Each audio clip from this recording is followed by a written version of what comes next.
Teacher's pet. Wow, it's me!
Hello gamers, how are we? How have you been? Have you been missing me? Have you been waiting to see how this goes?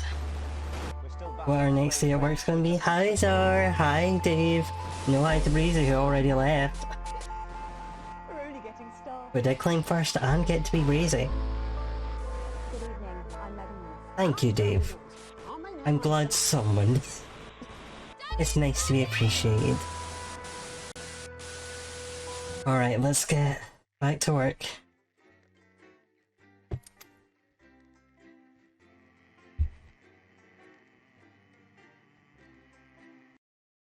See how online I am for working.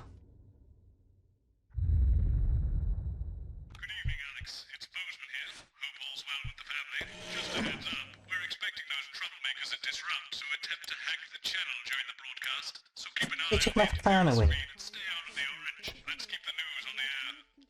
Our broadcast. So, Julia's team have asked me to ask you to keep it light. Well, what does that mean? It means do that thing you do where you turn politicians into humans.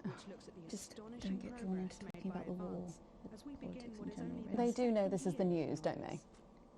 You didn't hear this from me, Oh. Apparently, there's a crew at Team HQ right now. I think she's giving a speech or something tonight. They'll get it on the late news. Oh, great. So they get the brains and we get the performing monkey. Sometimes you sound just like him, you know. which tells the cautionary tale How of are one you? brave young lady's battles to survive the cruel administrations of our neighbours. It At is what it is. 11:25, it's in sizes. It And is what it tonight, Dr. Adrian Atkinson Blimey I'm will be missing getting his two, teeth into Fiona from Hamble Bamblebury, who has 10 invented a seconds, tasty everybody. twist on the humble biscuit. Rumpledogs, And sorry. that takes us, after the weather and public information Going in film, 5, into our close down. 4, But first 3. tonight, it's time to Shit. join Megan and the team for the National Nightly Good News. evening. This is the National Nightly News. I'm Megan Wolfe.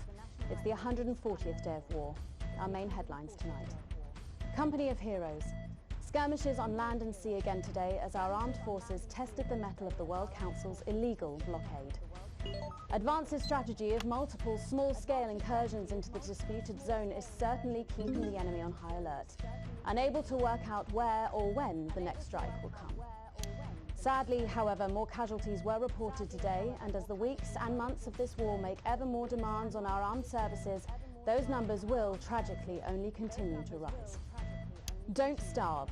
Advance's food programme moved from strength to strength today as rationing depots were opened in the last remaining unfed areas of the territory.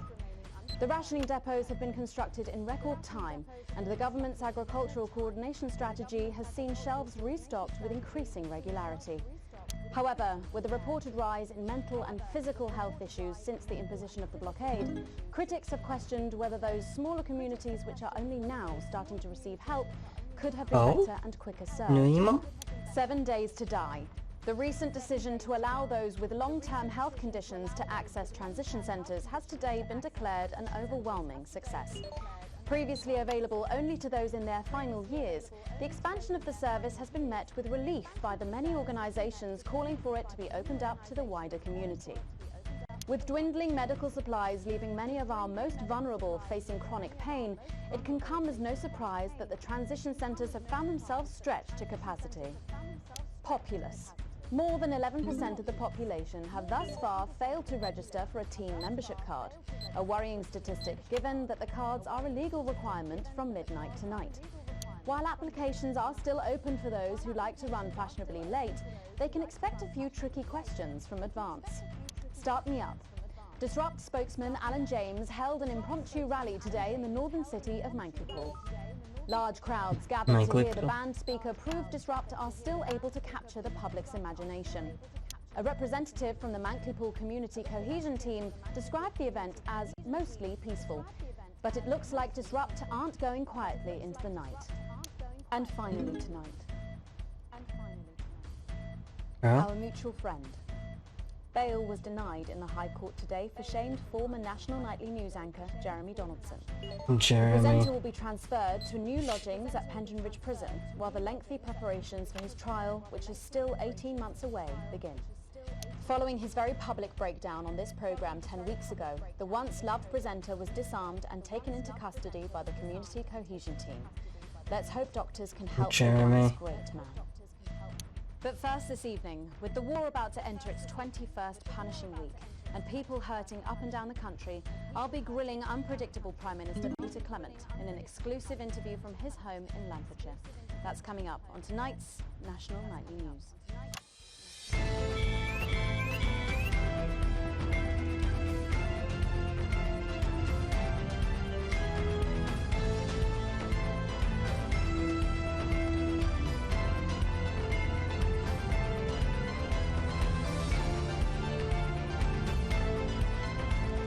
Jeez, okay, we're going fast.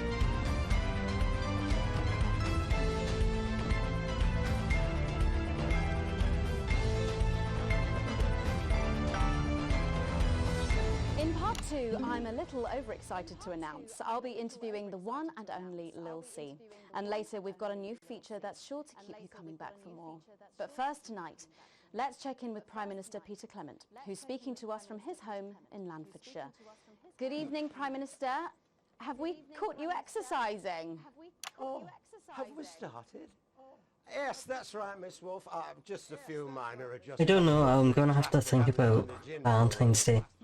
As my old mum used to say, just because she won't take it up the shit, it doesn't mean you shouldn't try for a quick fiddle up the car park. Language, Prime Minister. Language, Prime Minister. What? Quick fiddle? What's wrong? Oh, shitter. It's shitter, isn't it? Yep, That's the one. And can you tell us what brought about this? On earth is that? Today, I spoke to the people of Huh? Mankley Hall. When Jeremy Donaldson. Well, you know, and it were blistering hot, as I'm sure you all remember. And I were a bit wheezy from all the cigars and all that. And Mrs. C turns to me after the signal dropped away, and she were in floods of tears. And she says, "Busy." She said, "I couldn't go on without you." She said. So I made a decision. And since that day, I have stopped smoking cigars. Except for Christmas. My birthday. Weddings. State dinners. I suppose I got this useless Rudy backwards doesn't go anywhere. You know something? I think I'm better off showing this guy to ruin his reputation. And that should finish me off for bloody good. Did you make the decision to holiday within the country this winter because of the blockade, Prime Minister? Well, Mrs. C has never liked travelling at the best of times. These are certainly not the best of times. On that we can all agree. There's a lot of red tape involved in leaving the territories at the moment, as I'm sure you're all aware. Some of those forms are bastard long. All in it together. What? All in it together. Oh yeah.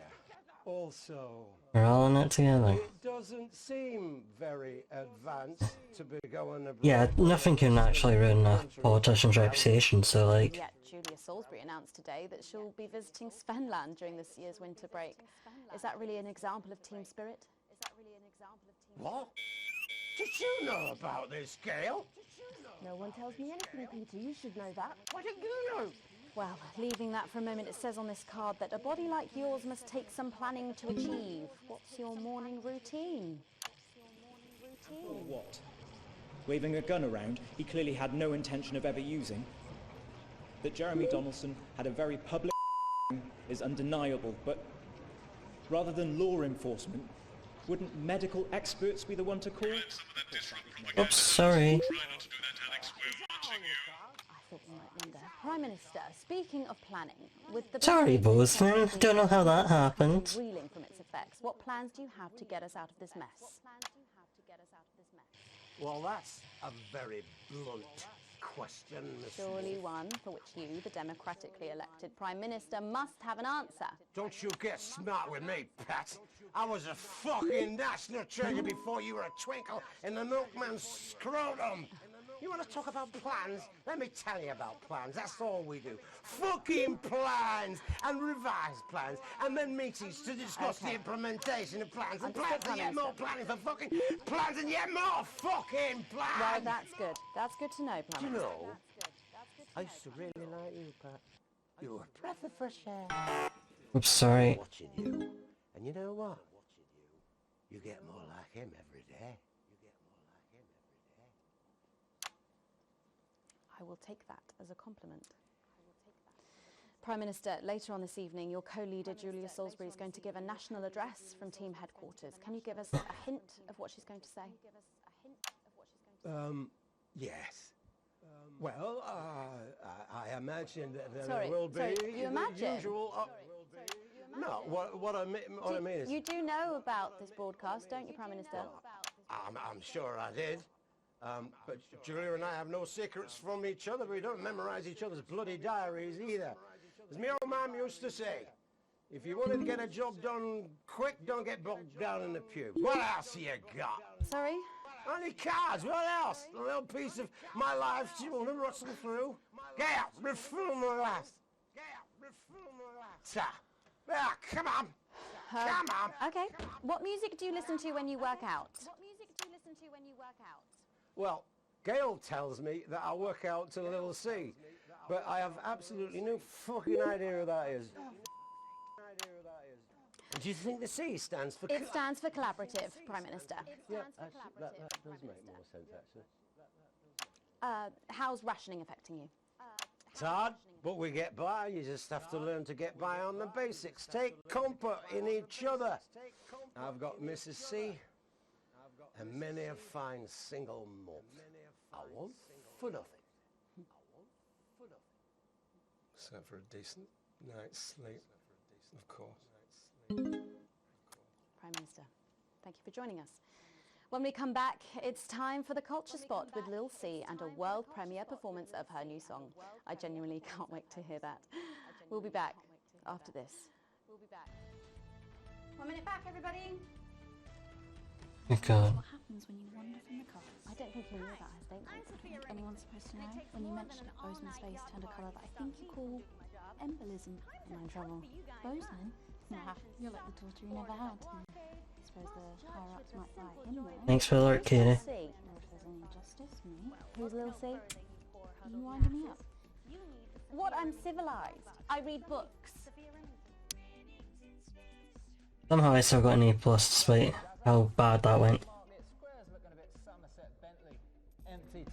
Oh no, Bazza. I never thought I'd find Huh? a day. You'll no doubt have spotted the updated mixing desk. You'll need the new buttons during the next sections. First, we'll need applause when the guest enters, and before her song. Don't worry, I'll walk you through it when we get there. Okay.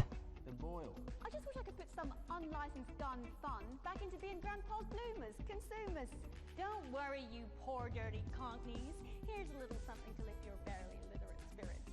This is a Sophia Remington swag box, and you never know what's in it until you break the seal and open it. Here. Who knows what you'll get? A piece of exotic fish, a rare weapon modifier, or even a handy set of 6 swords. And if you're not happy and you haven't broken the seal, you can I've even never get heard a of her full before. no-trouble refund for just $50.99. It's fun, She any good? it's free, and it can't be gambling, otherwise we couldn't advertise Kids it go on mad television. for her, absolutely. I'm Sophia Remington, and I want you to have as much fun as I have, about 6 but or you 7, I can't think. afford to. So here's the swag box 3. I say we're camera one. Later, we have an exciting new feature that we just know you're going to love, so stay tuned for that. But first, I'm really excited for our next guest. She rose to prominence as the delightful Susie May in All My Daughter's Children's Men, before taking the music industry by storm this year with her debut album, at the age of just 20. Let's give it up and Well, you welcome didn't tell me to time it. Lil C.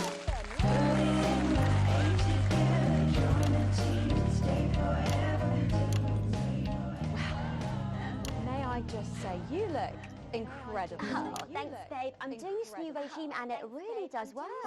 What's the regime? And my manager suggested it to me. It basically involves bathing in like cabbage water and having the leaves sucked out of you while you sleep. Wow, is that healthy? Well, look at me, Meg. The leaves are my only nourishment. Yep, they certainly are.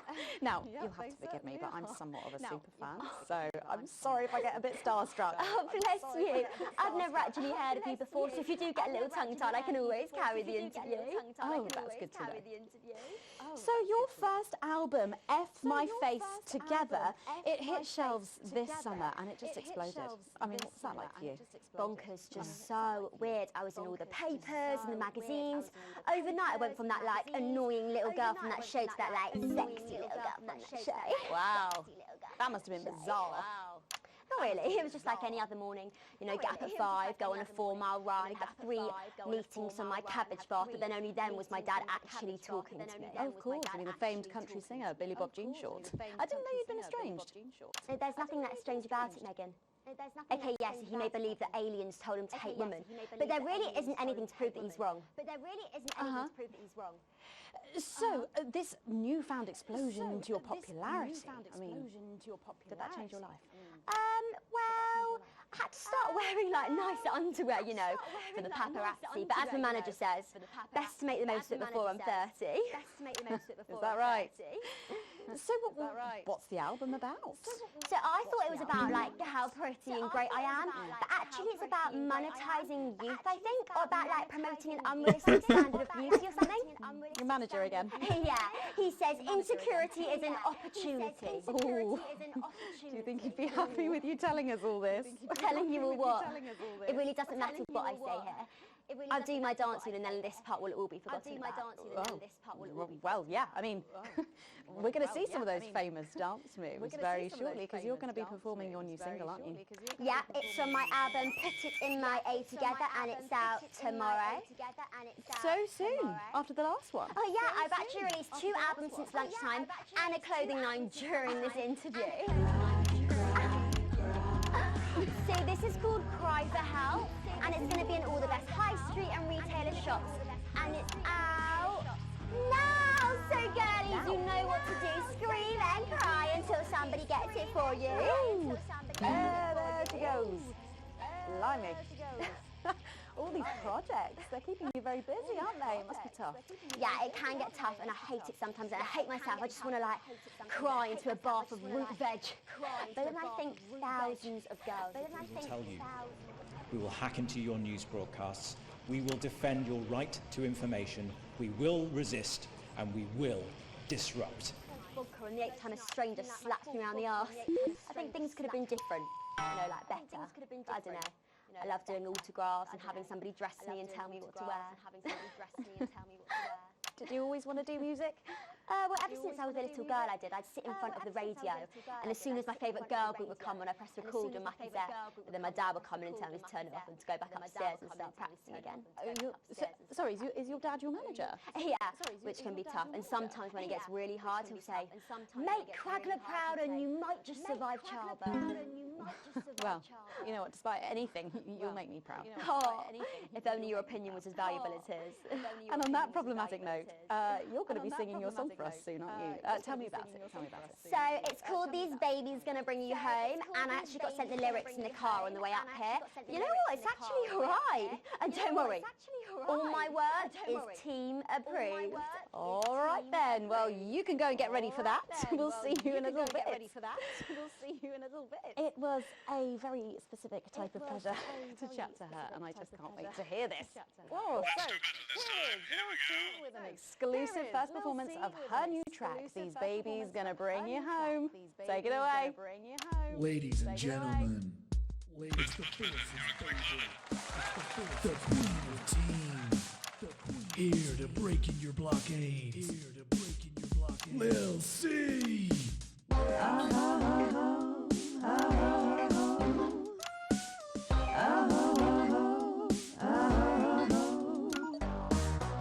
Oh baby, can't you see I'm hungry? There's a place in me that's empty. I want that meat you're packing, only you can fill that crack in me. I'm under siege, so come and free me. Ain't no disruption here, boy, I got no agenda. Just want the team and me, no dirty foreign member. Don't stop no morning drill, there's holes in me that ain't been filled yet. I only scream this loud when you do your country proud. I ain't no vicar's daughter, come and skirmish on my border. Quick before I get much older, tie me down and pour me like an enemy soldier. An enemy soldier. So let them try and break our dream. We fight and love and die at two. So what a Peter Clemens boys can come and use me as a toy. I wanna see some action, so come and break my sanctions.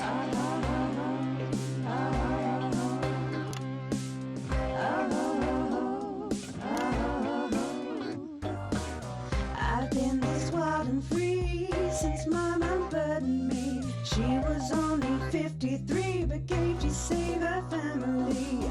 There's no one judging me if I'm the one that's in your fantasy. Don't die alone, these babies gonna bring you home. I ain't no vicar's daughter, come and skirmish on my border. Quick before I get much older, tie me down and pour me like an enemy soldier. An enemy soldier. So what a Peter Clemens boys can come and use me as a toy and flip me over, grab my hair, rip off my clothes and dump them there. I wanna see some action, so come and break my sanctions. Well, let's show this, I guess.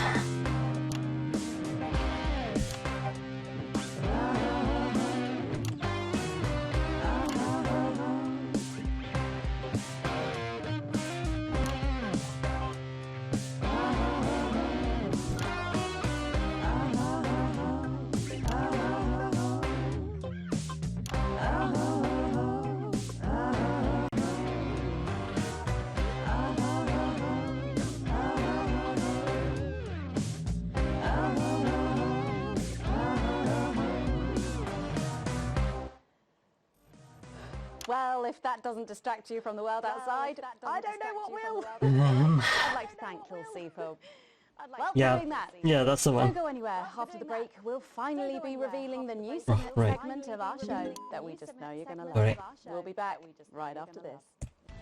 And we're out.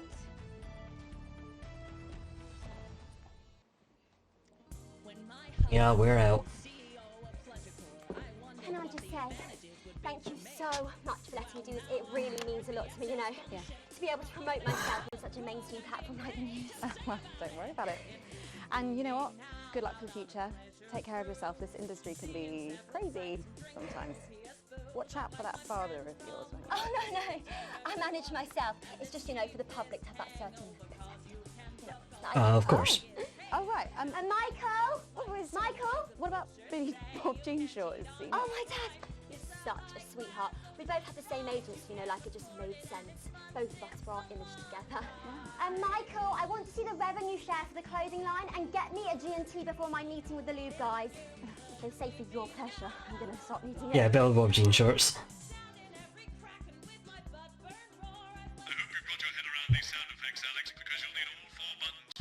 All right.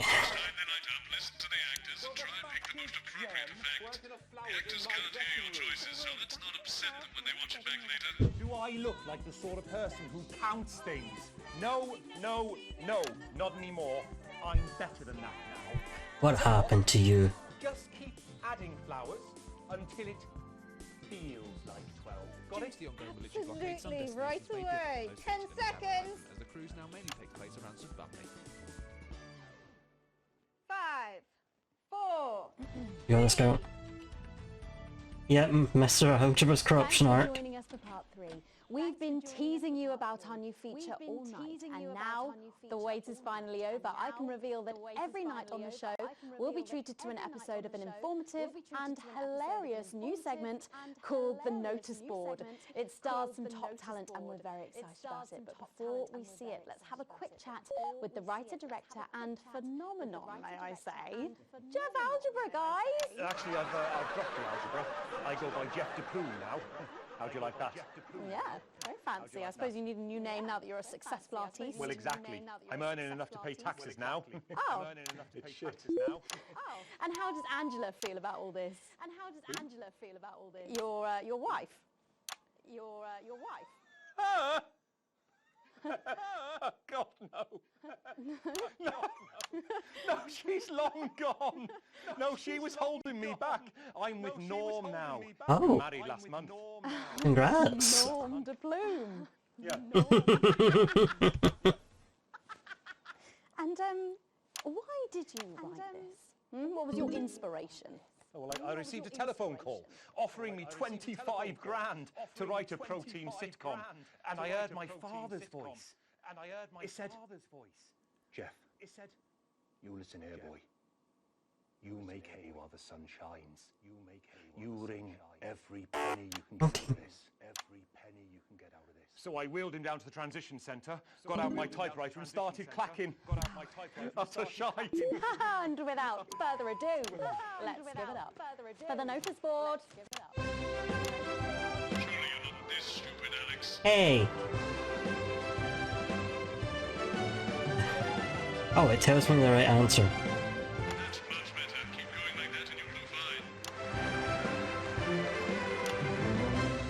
Good morning, Miss Craven. Good morning. Oh, Miss Craven. morning, Ray. Everything all right, Mrs. Craven? You look as worried as the vicar in closing time. Oh, Ray, it's those young louts. They vandalized my shop again. No! Yes! They've written all sorts of obscene language and crude pictures, and I know it's those damn youths. I don't know. It could be the vicar. At closing time. I'm just worried they won't ever become productive members of the community. What if they never see the error of their ways and end up as social outcasts, such as shoplifters or bong rats? Don't worry, Mrs. Craven. This is a very supportive community, and I'm sure that in time they will fit into this society like this key into this lock.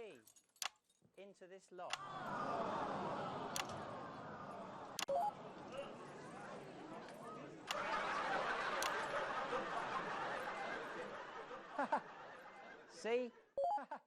Works like a charm. What a lovely way to put it, Ray. And just like that, we can unlock their future. Yes. Wow! Look at all the letters in my collection today. Yay, letters. We love letters. I think that one's addressed to me. What? This one? Oh! The team player was our Brenda. What's up, losers?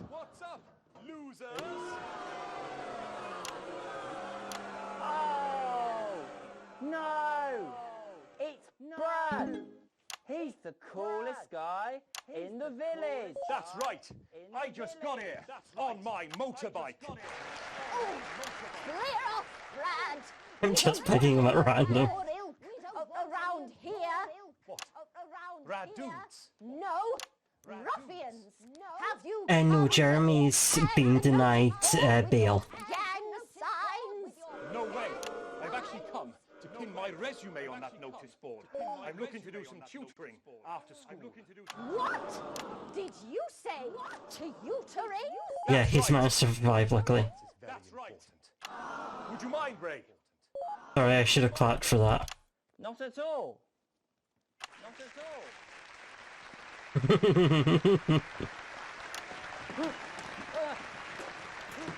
you, a young person, have been spending your time helping others and not just urinating on churches or huffing glue? Hey, I haven't huffed glue for months. Blow me down! You know what? We misjudged you based on how young and cool you are and not on your actions. No doy. So it wasn't you who vandalized my shop last night or called me a rancid old crone from the back of a chopper? No way. It can't have been me. I was too busy helping my friend Brenda with her maths homework. Yeah, maths. We love math. I thought for a minute there that you said Brenda.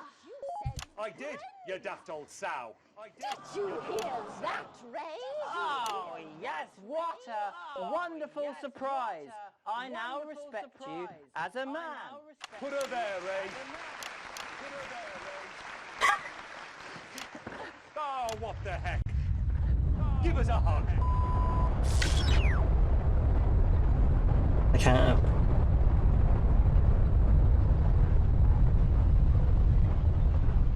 Wonder.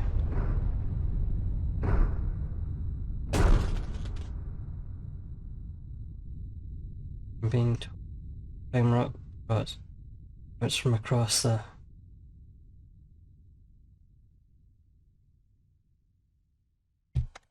Oh, I'm back. Hi. Death toll into...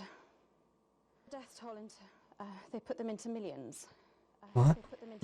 I'm being told we're experiencing some power shortages as a result, so apologies for the interruption. And apparently we can go live now to team headquarters for an emergency broadcast from Prime Minister Julia Salisbury any moment. Yes, let's go to that now. Really? Good evening, citizens and leaders of the world. Minutes ago, operatives working for Advance detonated nuclear explosives simultaneously in 4 major cities across the continent. We have similar devices in 58 other urban centres and will not hesitate to detonate. We are hearing stories of power fluctuations and what could be minor earthquakes throughout the continent. Stand by. Tolerate your illegal, you are to remove it immediately. We will accept nothing less than your unconditional surrender. Your territories will be taken under our control. We will install replacement governments to ensure that your citizens become part of the new future. Your borders are now our borders. Your people are our people. They will finally be fed and clothed and educated and healed. You have to know But what's being done. for your what's being privileged done few, right now. the moment that they to feared our is now neighbours. upon them. This is unprecedented. Our government has Allow committed me an to act, be crystal multiple clear. acts of mass destruction If you in our fire name. a single shot at our territory or harm a single one of our citizens, we will not hesitate to detonate further devices. You will not find them. Though no doubt you are already searching for them. Our technology is decades ahead of yours. We will expect your complete acceptance of our terms by midnight tonight. Thank you. Thank you.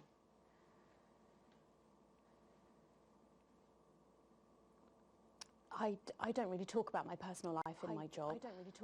It's not relevant or important. So many of you may be surprised to learn that I have a brother.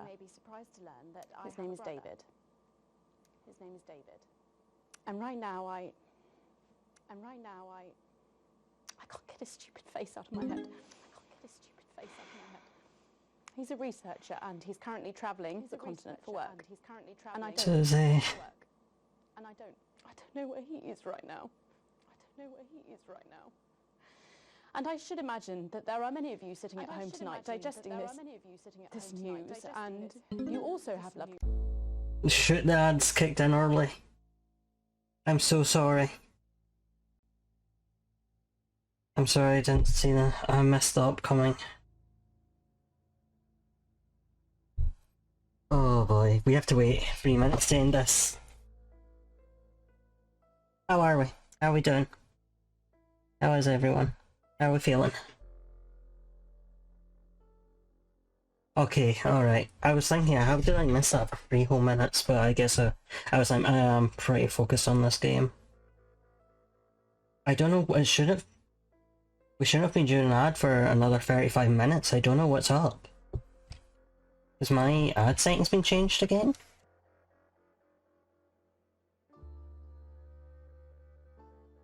Yeah, how are we feeling about...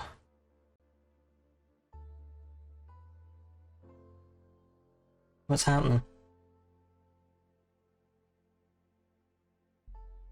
I just checked and it says it should be 3 minutes an hour. That's not what's happening. I don't know what's going on.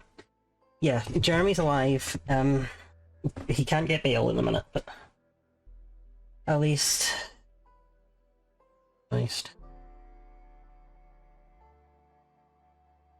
I'm glad you're enjoying, Dave.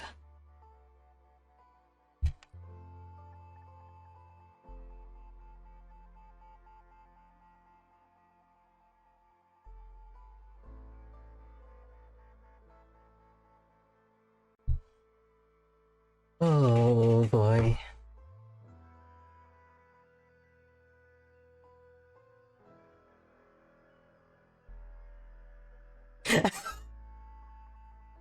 It sure seems to be the way with this game, doesn't it?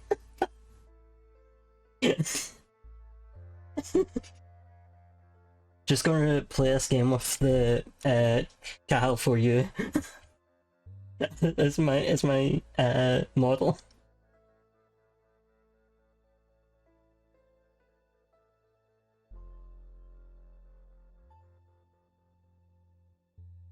Because that's just how it feels. That is just how it feels every time.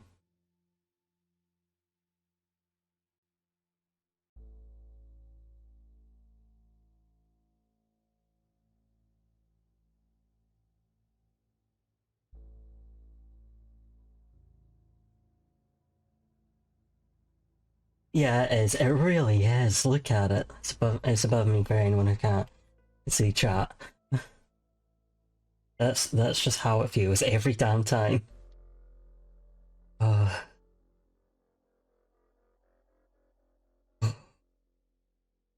Okay. Right, let's... Ones on the continent. You also have in Urkistan, or Havia, or San Palmerino, or Konoslava, which is where David was when I last spoke to him 3 days ago. So when I tell you, I know how you are feeling tonight, believe me, I do. But I also know that there's... Yeah, Susie was... to events. I see it every day. Susie was on the continent. I know that although tonight it feels like we may be in a time of fear and darkness, we may actually be at the break of a new dawn. We don't know that yet. We can't know that yet. But together we will find out. And I will be here every night, feeling what you are feeling. And with your help, maybe we can all get to that brave new world. My name's Megan Wolf. Let's make tomorrow better. And we're out. What's going on? I know. What's going on? I can't switch.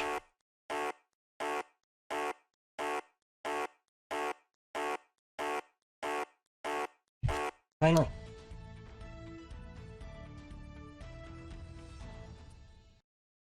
The enemy is all around us. A frightened world that looks at what we have achieved and Why did... let it succeed. I literally couldn't change. Tried to starve us, but as a team, we have grown food enough for all.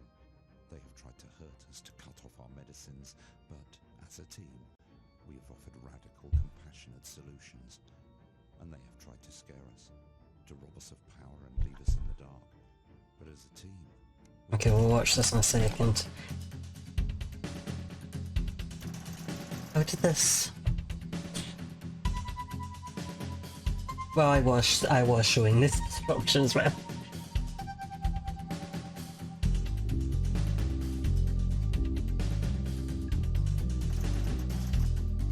I received my full wages.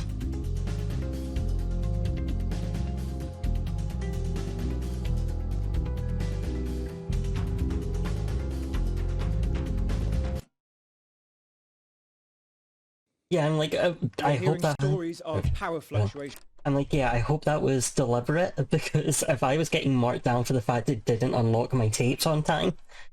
And what could be minor earthquakes throughout the continent. Stand by. In Urkistan and Konoslava, all our equipment seems to be resetting. Can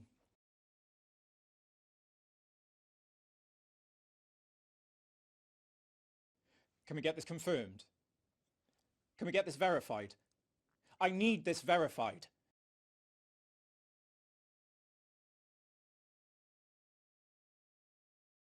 I don't know if you can hear me. I don't know if you are receiving this, but if you are, then you have to know. You have to know what's being done right now to our neighbours. This is unprecedented. Our government has committed multiple acts of mass destruction in our name.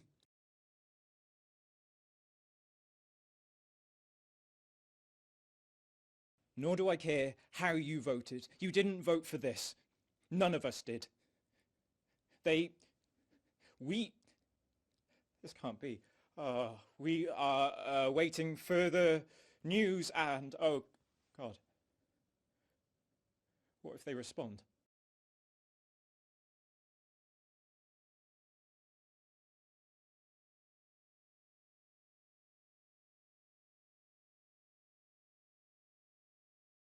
Huh? Yes, that's the end of the tape.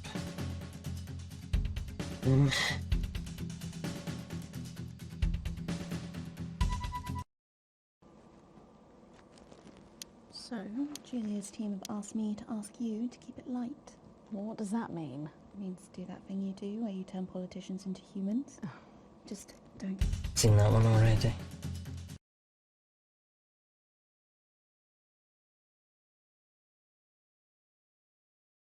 But first this evening, with the war about to enter its 21st punishing week, and people heard... Is it so hard to turn the fucking wheels? Go! I think these bike's brakes are fucked. There's nothing wrong with the fucking bike. Speak up, my deaf old ears can't hear you. I said there's nothing. Besides what? Could you get someone to look at it, please? Yeah, but you're infinitely trusting. I am undauntable, impervious to daunts, whatever they may be. 10 seconds. Well, 30 not seconds. put your ear Oh, I think these bikes... Any questions? Advance approved. Are you joking? They write the questions now too. It's wartime, they've got greater power, you know that. There's nothing wrong with the bike. Well, could you get someone to look at it, please? Yeah, Before I look like a complete prick on the national nightly news. There's no 10 time. seconds. You're live in 30 I'm not seconds. sticking Put to your you. earpiece in I'll for claim fuck's this. sake. I can look at that. Going in 5, Christ, 4. it's like lose 3. bloody thing. It's like losing my virginity all over again. Right. Right. That's it. How long have we got? 10 seconds. What? Stop peddling, Peter. Oh, right. And looking surprised in 3, 2, 1. Good evening, Prime Minister. Have we caught you exercising? Oh, have we started? Yes, that's right, Miss Wolf. Just a few minor adjustments. I mean, nothing drastic. I haven't joined the gym more or anything. As my old mum used to say, just because she won't take it up the shit, it doesn't mean you shouldn't try for a quick fiddle up the car park. Language, Prime Minister. What? Quick fiddle? What's wrong? Oh, shitter. It's shitter, isn't it? Yep, that's the one. And can you tell us what brought about this new you? Well, you know, Mrs. C and I were watching, you know, the night the blockade began, when Jeremy Donaldson, well, you know, and it were blistering hot, as I'm sure you all remember, and I were a bit wheezy from all the cigars and all that, and Mrs. C turns to me after, you know, after the signal dropped away, and she was in floods of tears, and she says, PC, she says, I couldn't go on without you, she said. So I made a decision, and since that day, I have stopped smoking cigars. Except for Christmas. My birthdays. Weddings. State dinners. I suppose I got this useless bloody bag which doesn't go anywhere. And apparently I'm going on a walking holiday this Christmas, and that should finish me off for bloody good. Did you make the decision to holiday within the country this winter because of the blockade, Prime Minister? Well, Mrs. C has never liked travelling at the best of times. These are certainly not the best of times. On that we can all agree. There's a lot of red tape involved in leaving the territory at the moment, as I'm sure you're all aware. Some of those forms are bastard long. All in it together. What? All in it together! Oh, yeah. Also, it doesn't seem very advanced to be going abroad when the rest of the country is grounded. And yet, I don't think anyone would want to go abroad at this point. We'll be visiting Svenland during this year's winter break. Is that really an example of team spirit? What? Did you know about this, Gail? No one tells me anything, Peter. You should know that. Why don't you know? Well, leaving that for a moment, it says on this card that a body like yours must take some planning to achieve. What's your morning routine? Well, I have a frigid morning routine. Rigid. It's rigid for fuck's sake! Oh, yeah. A rigid and demanding plan that my doctor and personal trainer... Who's your personal trainer? Some prick called Clark. Is that on your card? I thought we might wonder. Prime Minister, speaking of planning, with the blockade in its 20th week and the people of this country reeling from its effects, what plans do you have to get us out of this mess? Well, that's a very blunt question, Miss Surely Wolf. one for which you, the democratically elected Prime Minister, must have an answer. Don't you get smart with me, Pat. I think we saw from here. I think I stayed on him from here on out.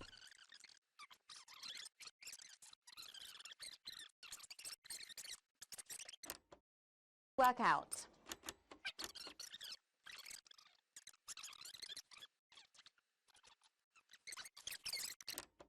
this bitch is up to. And many a fine single malt I want for nothing.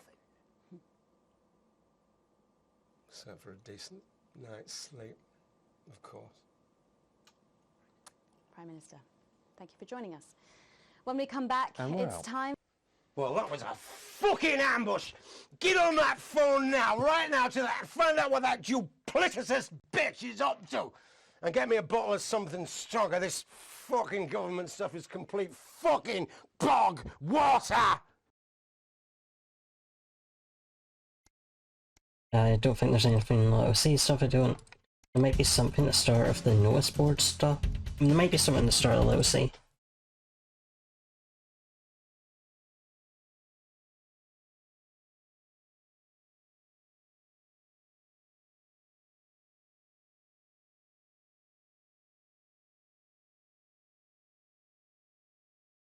I've never heard of her before. No, we saw this.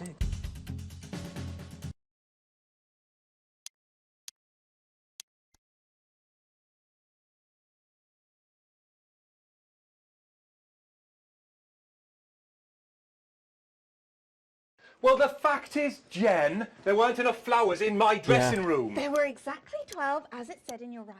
Do I look like the sort of person who counts things? No, no, I'm no, loving the change not that's anymore. happened to Megan all of a I'm sudden. better than that now. I'll tell you what, just keep adding flowers. I believe in her. Until it feels. Alright. See if Megan was saying anything during. No more counting for Mr. Algebra. But we are receiving some breaking news. Alright. Sorry about that. Sorry to interrupt the first groundbreaking episode of the notice board, but we are receiving some breaking news. I'm being told we are picking up reports from across the continent, foreign cities. Initial estimates put the death toll into...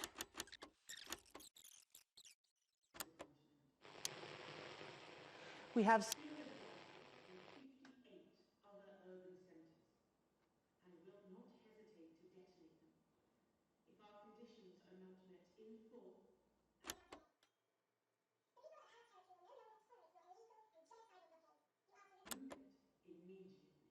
Sorry, I forgot we were playing the...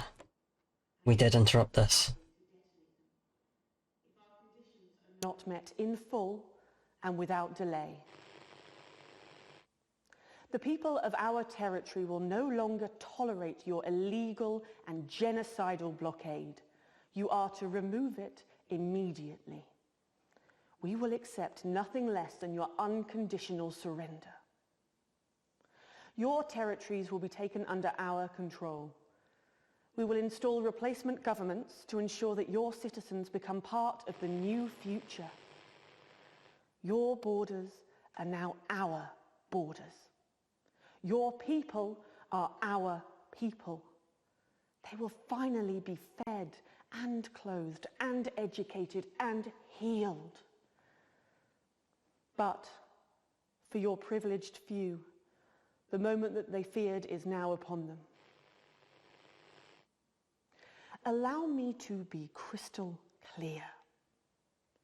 If you fire a single shot at our territory or harm a single one of our citizens, we will not hesitate to detonate further devices. You will not find them. Though no doubt I you think are from here already on we had the... And I don't think she's going to say anything, so... Let's check the ads. Susie was meant to be home for Christmas. Hey, it's Neil here with a pre-Christmas crazy Christmas deal. It's post-Christmas, it's pre-Christmas, it's all after Christmas. Ho, ho, ho, it's a sale. It's gotta go, go, go. Come on down and pull a cracker. It'll go bang in your face and you'll take whatever comes out. Yay! Christmas pineapple on a tree. Take 2 baubles, take 3. We don't care how many baubles. Take a candle. Set fire to your Christmas tree. Set fire to your life. If you're thinking Christmas is a way off and the blockade is getting you down, stock might be low, but the prices are lower. We've even had to get crazy, creative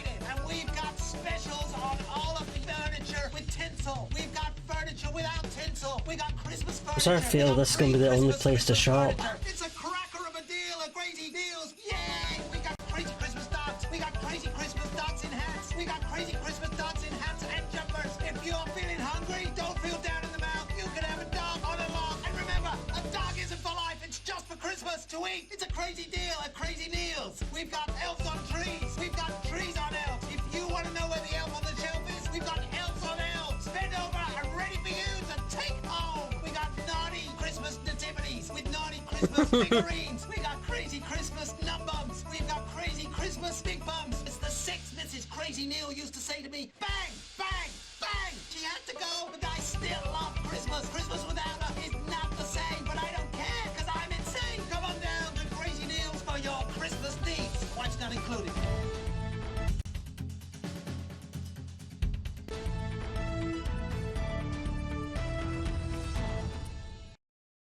The enemy is all around us. A frightened world that looks at what we have achieved and dares not let it succeed. They have tried to starve us, but as a team, we have grown food enough for all. They have tried to hurt us, to cut off our medicines, but as a team, we have offered radical, compassionate solutions. And they have tried to scare us, to rob us of power and leave us in the dark. But as a team, we have lit a fire so bright that they will never quench it. We are at war with a brutal foreign enemy, against leaders who do not even treat their own people with the dignity and love that we have come to expect as standard. And if these leaders can sit idly by while their own people starve, well, whatever would they do to us should we lose? That is why it is vital that we pull together, that we encourage and educate our family, friends and neighbours so that they too embrace this new future. Because a team can only succeed when it pulls in the same direction. And while we certainly wouldn't call dissenting voices treasonous, we would raise an eyebrow at those who can't find it within themselves to show even a little team spirit. Advance. Together, we cannot lose this war. So join the winning team.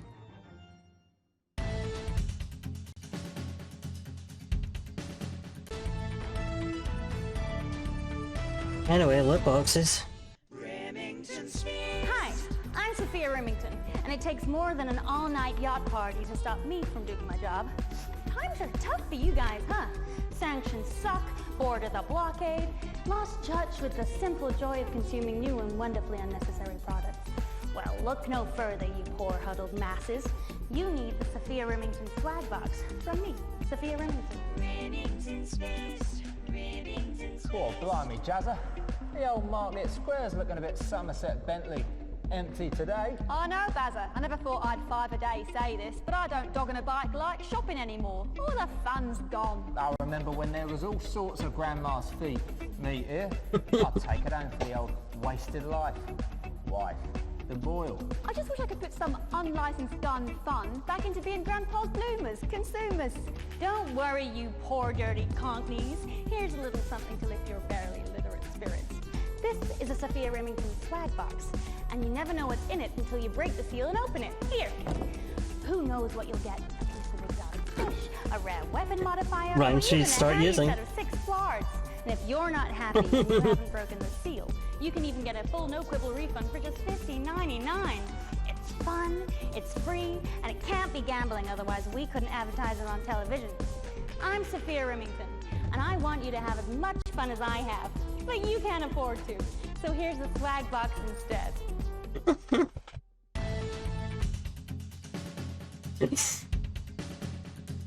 Katie, you need to start.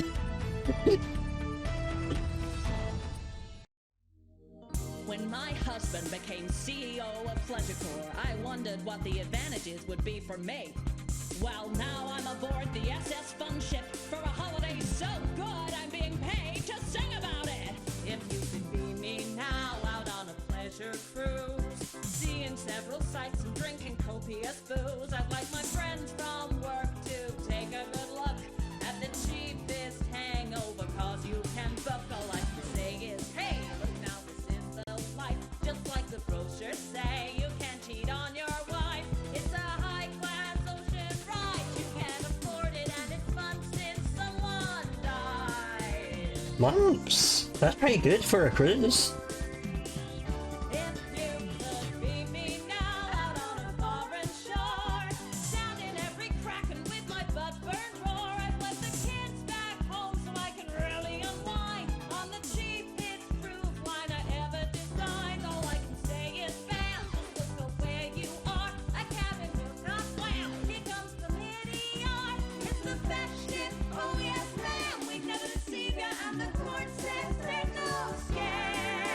Yeah, I'm like, I really hope they weren't I hope they were in the sea. I hope you guys were at sea at the time. Due to the ongoing military blockade, some destinations may differ from those featured in this advertisement, as the cruise now mainly takes place around Southampton. Oh, never mind. Never mind, they're just on Somerset Bentley, they were fine.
Eau de Beauvoir.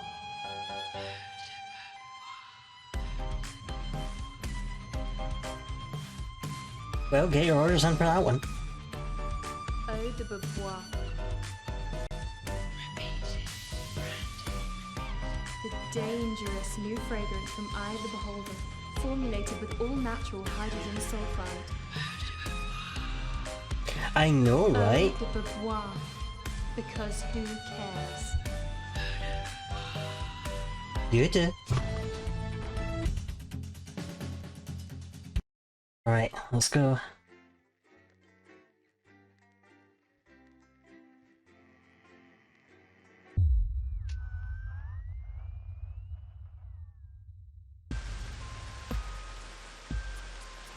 The rest of your shift passes in a blur with the same words going round and round in your head. Operatives that were working for the advanced detonated nuclear explosives. Initial estimates put the death toll in the millions. Does this really just happen? You pull into the driveway with no memory of the journey home. The light in the front room is on. Clearly someone else is still awake. The door creaks open into the living room, and you find Sam sitting on the sofa, staring at the TV. The screen is off, and they're clearly lost in thought. You take a seat beside them and put a reassuring hand on their shoulder. They don't look at you, but they do reach up to take your hand in theirs. Now you're closer, you can see the tears flowing freely down Sam's face. Her little girl. I know I don't know what to do. The hell can we do? The bastards killed Susie, and millions of others, all because of their fucking war, which we never asked for. Behind the tears you see a fire, raw fury. You've never seen that in Sam before. I hate them, Alex. I know you've never been a fan of advance, but after this, they're monsters. I need to know you understand that we can't just be indifferent. We have to actually do something.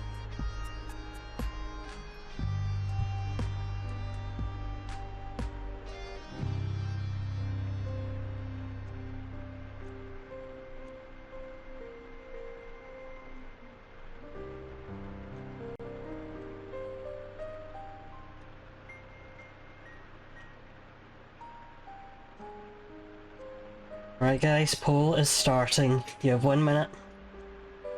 Make your thoughts known.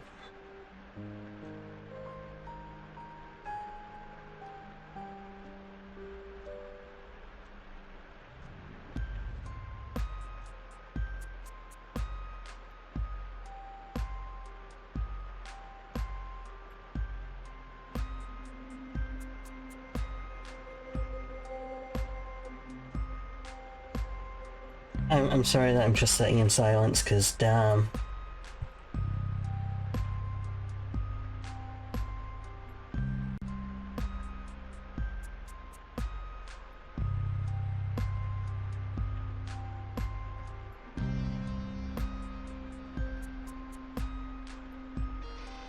We're tied so far. Someone put in a fish quick.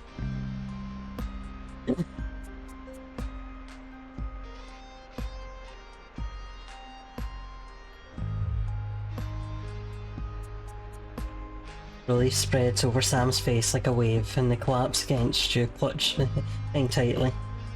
Sure, this was weighing heavily on them. You're not sure you've even processed it all fully yet, but at least you'll get through it together.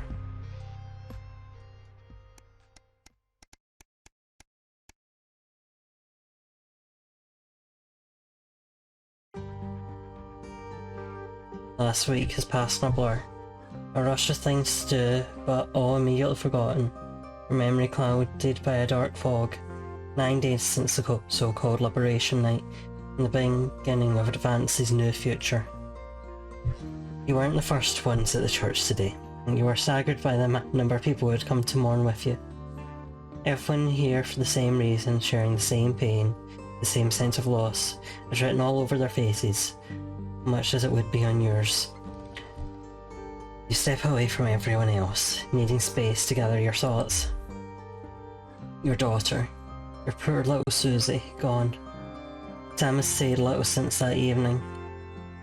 They're still getting over the shock, but when you walk over and squeeze their hand, they squeeze back tightly. You'll get through this together. You can only imagine how awful it would be to face this alone. There hadn't even been a coffin to bury.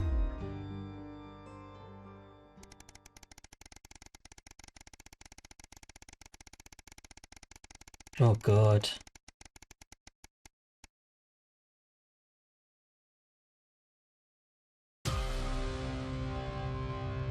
It's a seemingly ordinary morning. But as you get into work, you find a small crowd gathered in the break room. When you go in to grab your first cup of tea of the day, you can't help but overhear some excited chatter. You didn't hear? Yeah, another one's gone missing. What's that bring the total up to now?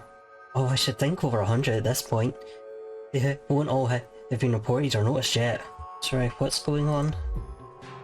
Excited young woman turns to you and begins to explain. Another professor went missing from Queensview University with all the other disappearances over the last year. Scientists, doctors, researchers. She pauses before lowering her voice to a whisper. It's clearly disrupted seeing the people speaking out against them. I even hear Vance for her are struggling to prevent further. A deep, familiar voice from behind you interrupts. What exactly is going on here?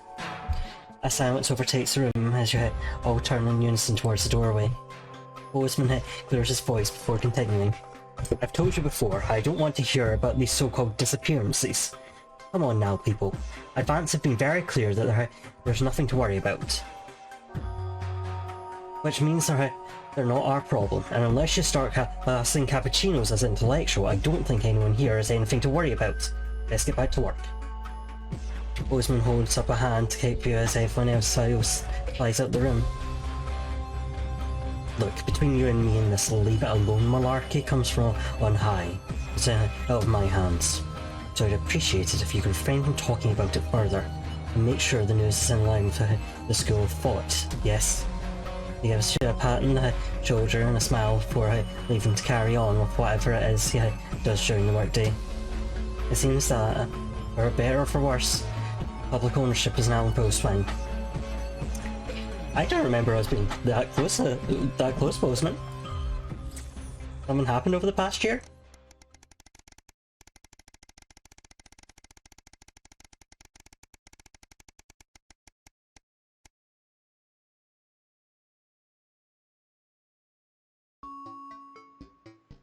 You drum your fingers on the steering wheel impatiently as you wait for Charlie again.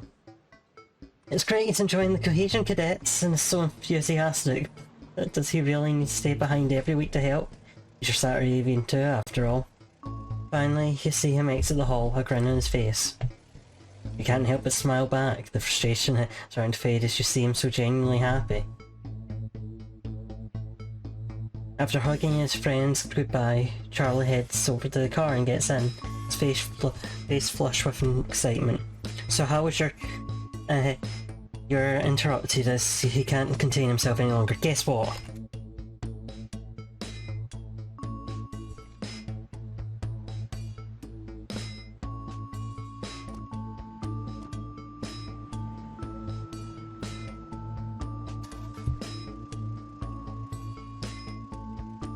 I have a feeling I'm not going to like this news, Charlie. Just based on history.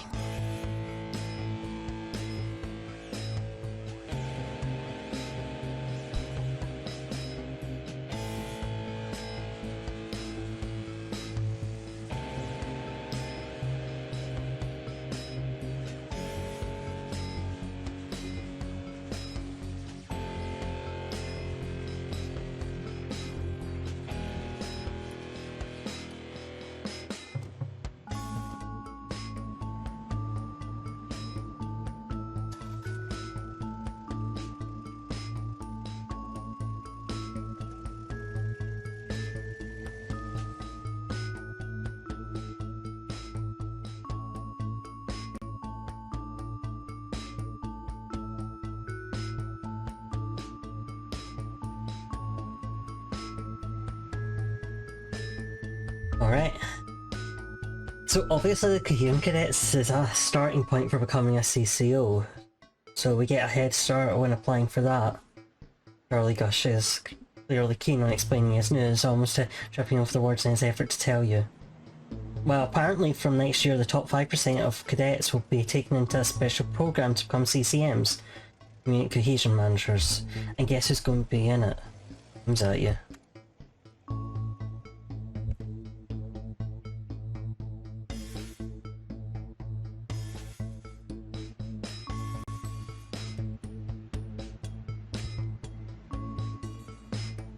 Oh joy.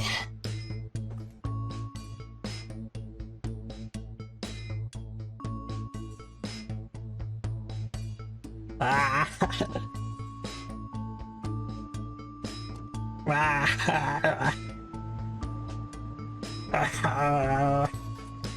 The poll is going. We have to make a choice, guys. Oh. Ow.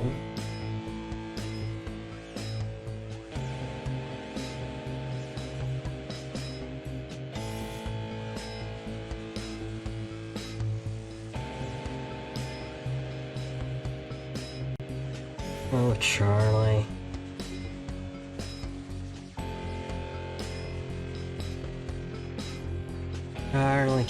Charlie.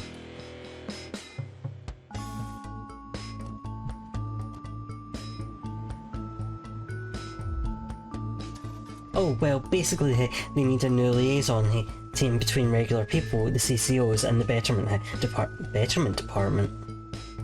And that'll be us. People come to us with concerns, we'll decide whether they need referrals or, and if so, to which department. Cool, right? Charlie.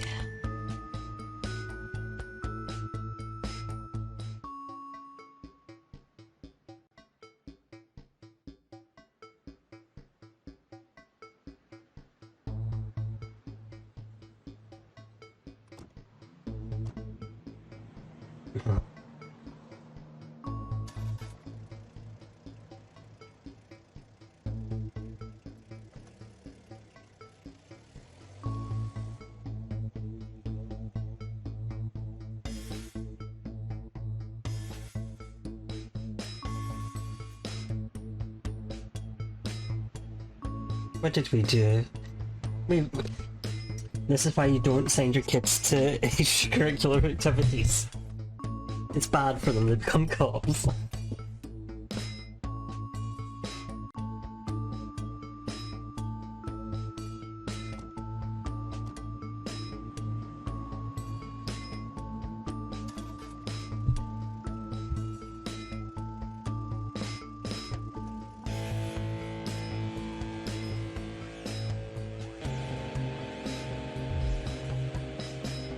Well, yeah, I guess, but only bad people. It's about helping the community make it safe for everyone. Only bad people, huh? Charlie frowns at you. You don't like the CCOs or the betterment teams?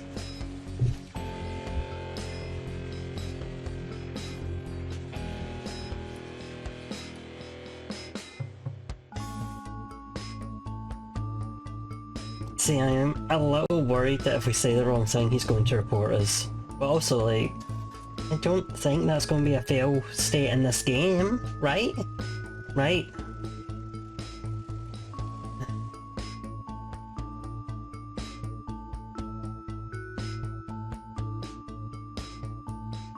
Okay, sorry. Pull going.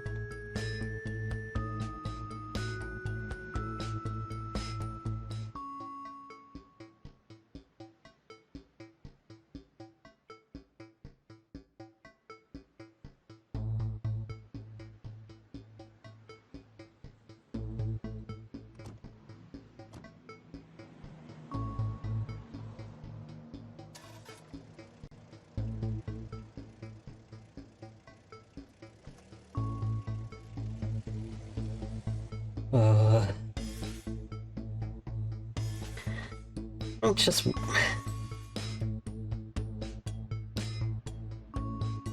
Charlie, bud. Charlie. Your sister died, Charlie. Can you consider that?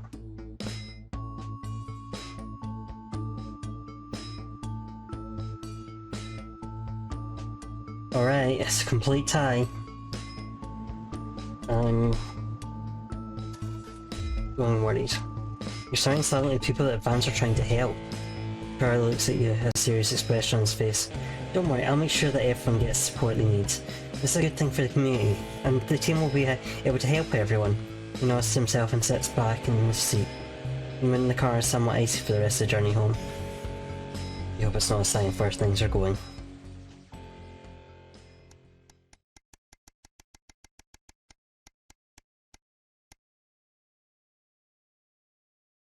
I would rather him potentially come at us out of being misguided than him continuing to act because he thinks we're proud.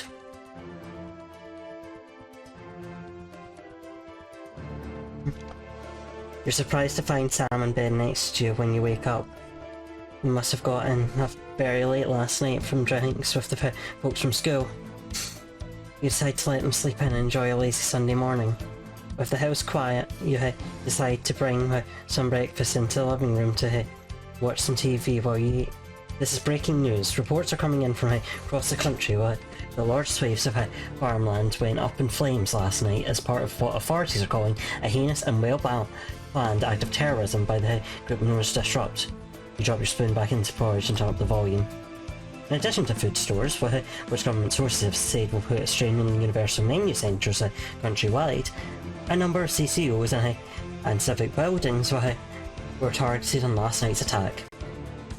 According to Prime Minister Julia Salisbury, specific prisons and re-education and betterment facilities were raided, and a small selection of problematic and potentially dangerous individuals were forcibly extracted from lawful custody. You hold your breath and wait to hear if anyone got hurt. Jeremy. Unfortunately, it appears that the CCOs were ill-prepared for an event like this, and Disrupt seemed much more effective and well-organised in comparison. While most of the targeted locations were thankfully empty of people, given the lateness of the hour, the betterment centres were fully staffed when they came under attack. 17 CCOs and 4 administrative staff lost their lives as a result of the brutal attack of Disrupt last night, with countless more injured, many seriously and rushed to the hospital. A few Disrupt members were captured during the conflicts, but the vast majority seem to have evaded capture so far. More on this story as it develops. You go to turn off the TV. You're interrupted by Charlie walking into the living room, bleary-eyed and a muffed piece of toast. Anything interesting going on? He gestures to the TV. Mutely, you leave the news on as they cycle for the story again. Charlie watches in a hushed silence. By the end of the broadcast, they're dubbing it the Night of Fire. Everything's going to be okay, right?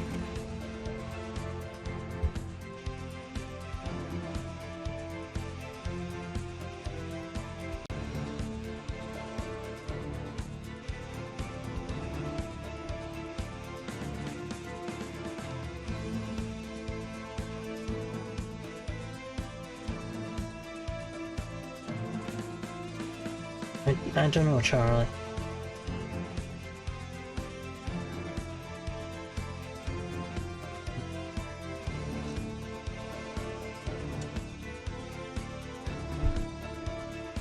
You want enough to know, Charlie? I think that's fair.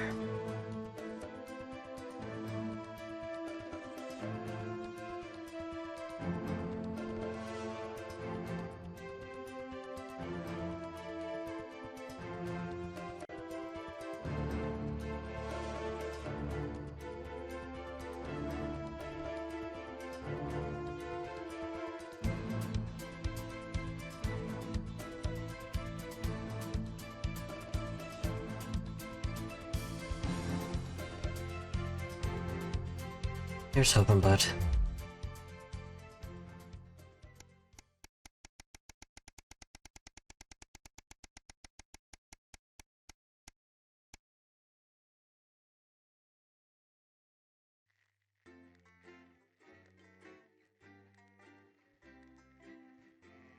Okay, what I'm going to do is I'm going to pause at the start of this, and we're going to have our ad break so it doesn't interrupt the broadcast.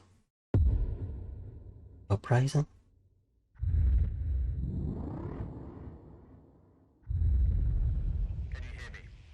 Yep, we have accidentally started a civil war. Alright, ads are getting started. I will be RB and then we'll be back to start our next broadcast. Hey, I did not start shit. I just want that to be clear, I didn't start shit.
Welcome back from the ads, everyone. Right. I'm just finishing off my snack, then we'll get into it, okay?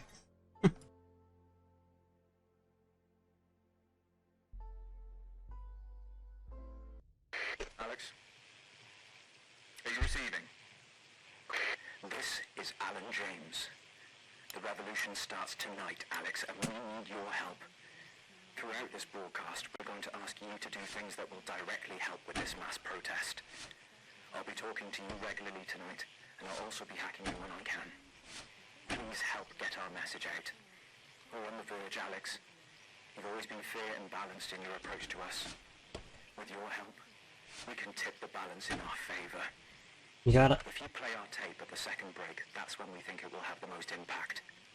It's on your right. Episode of Just the Job, followed at 10 p.m. by a chance to see the very last episode of Just the Job. So what? How's he doing? Dr. How should I know? What, you haven't heard from him? He's a wanted criminal, Colin. So's my nan, but she never misses her birthday. Your grandmother's on the run, Colin. Yeah. Armed robbery, resisting arrest, double homicide on the same bloke. She's right laugh. I hope he's alright though. No, he's got this far, and your brother was fine. Going in 10 seconds. Your brother was fine, our daughter's dead.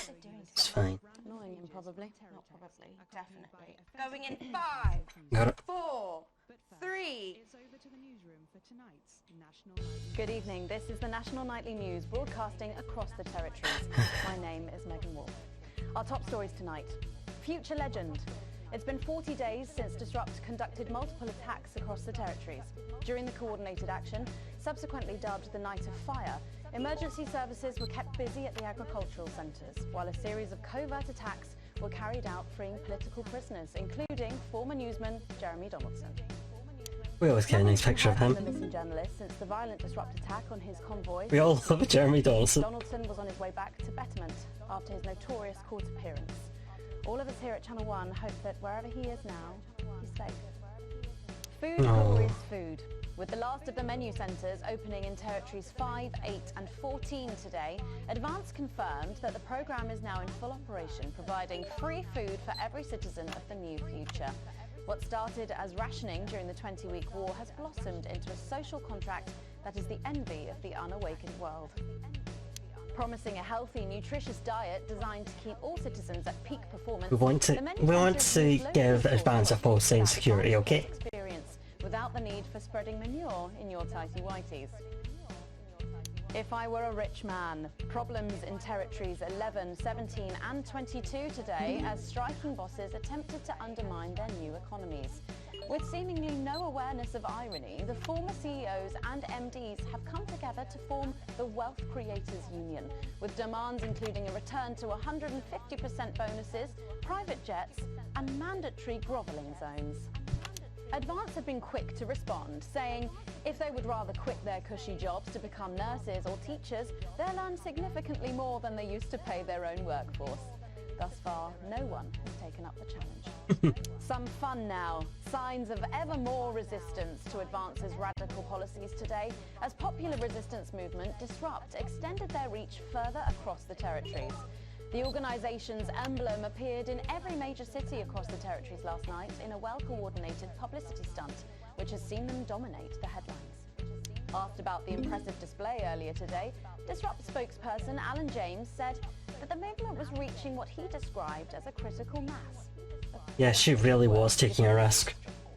3 of our favourite stories come to an end this evening. Being Image A and Image A. Water conundrum. When rains flooded the former Moobs shaft, now amusement park, many thought the deaths of hundreds of visitors would have finally brought an end to the cursed project. But Sophia Remington remained undaunted, as has been typical of her time at the top. Rebranding as Sophia's Moist Splash Palace, the world's wettest water park has been an overwhelming success and was this year's most popular family fun day. Shares in Remington's I want to get off eternal damnation. Yeah. I want to get off eternal damnation. I want to get off eternal damnation. I want to get off eternal damnation. I want to get off eternal damnation. I want to get off eternal damnation. I want to get off eternal damnation. I want to get off eternal damnation. I want to get off eternal damnation. I want to get off eternal damnation. I want to get off eternal damnation. I want to get off eternal damnation. I want to get off eternal damnation. Yeah, cry me a fucking river. Hailstorm. Residents hell? Wilford are being warned to stay in their homes today as it seems to be raining beer. Hundreds of bottles of Headbutt Ale have been pelting the town since about 9 o'clock this morning. Headbutt Ale Yeah, you were just hearing about Baby Dante. They have no idea of the cause and can't be held legally liable. There have been 8 cases of bludgeonings. You were just seeing end results of a lot of our choices. One toddler arrested for being intoxicated while in charge of a tricycle. All that, plus we'll be taking a trip to Dangley Parks for the notice board, as well as getting a sneak peek at the hottest ticket in town. That's all coming up on tonight's National Nightly News.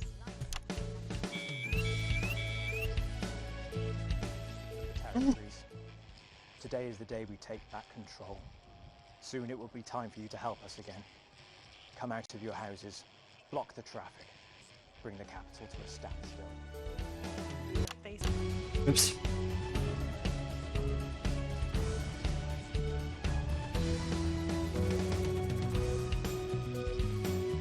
Oh.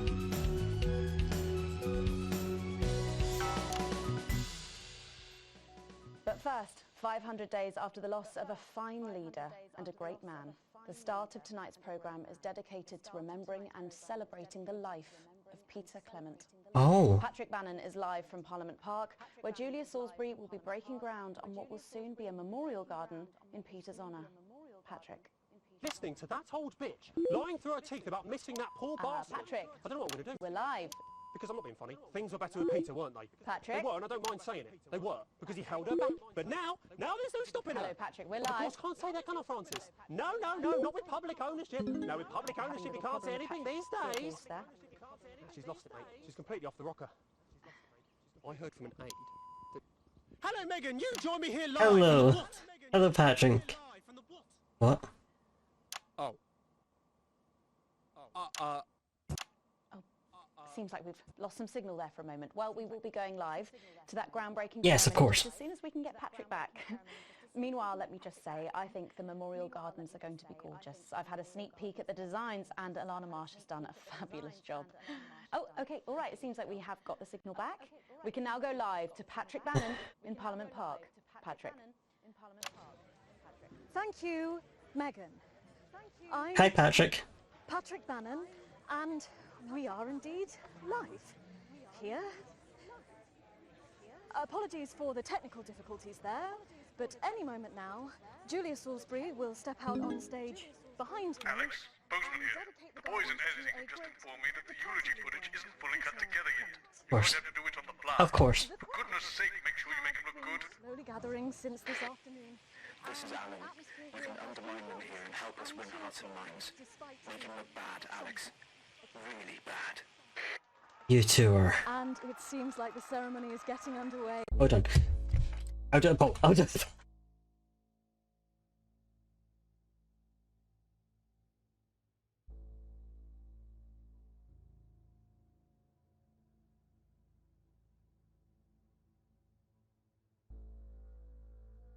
I know I try not to stop the broadcast to make decisions, but oh, I feel you guys should deserve some say in this one.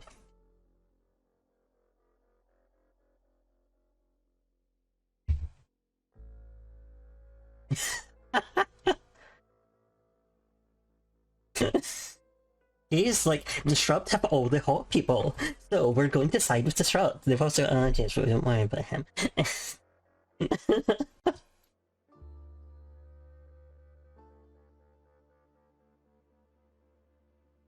Listen, I know what you're like.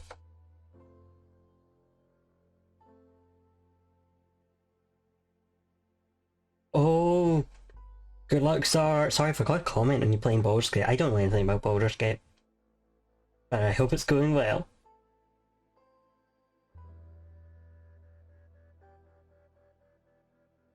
Yeah. Yes, unleash the rage. Julia Salisbury, the picture of elegance, to begin her address. Good evening, fellow teammates and friends. 500 days ago, all of our lives changed irrevocably. Still reeling from the triumphs and tribulations of Liberation Night, another great loss befell the people of these newly united territories. The loss of a leader, a statesman, a dear friend, and a hero. Peter Gordon Clement. Peter's death at the age of just 62, of course, announced by the team on the 24th of December, just 6 weeks after Liberation Night. Born to a working-class family on a housing estate in Rotherham, Peter first trained as a carpenter before getting his start on television. First moving and building scenery, and then developing into the personality that we all knew and loved so much. Just the Job first hit our screens over 25 years ago, running for 11 series, winning multiple awards, and charming audiences up and down the country. Peter taught us, all of us, not to be content with the way things are, not to accept inequities, no matter how small. But he also taught us what it took to fight them. Courage, integrity, empathy, and hard, bloody graft. Across a career spanning 3 decades, Peter Clement was known for shows including Wake Up, It's Saturday, and much later, late-night chat show Petey, which at its peak drew millions of viewers. Peter was by no means a saint. Trust me, he once told me he had more regrets than he'd had stolen dinners. He always did have a knack for a turn of phrase. But it speaks to the strength of his character that he chose to share with us his mistakes alongside his achievements, his faults as well as his talents. Peter had the heart to give it all he had for the people of these United Territories. Famous for his potty mouth, it's estimated conservatively that Peter Clement uttered over 1.5 million swear words during his career, though some sources put this figure well in excess of 2 million F-bombs alone. Gripped by illness as he was in the weeks and months leading up to Liberation Night, he wasn't the man we loved. But his eyes still twinkled with that familiar joy for life, that spark of wit and wisdom of a life lived for others. Prime Minister Clement, of course, died from apparent liver failure after suffering from the long-term effects of alcohol abuse.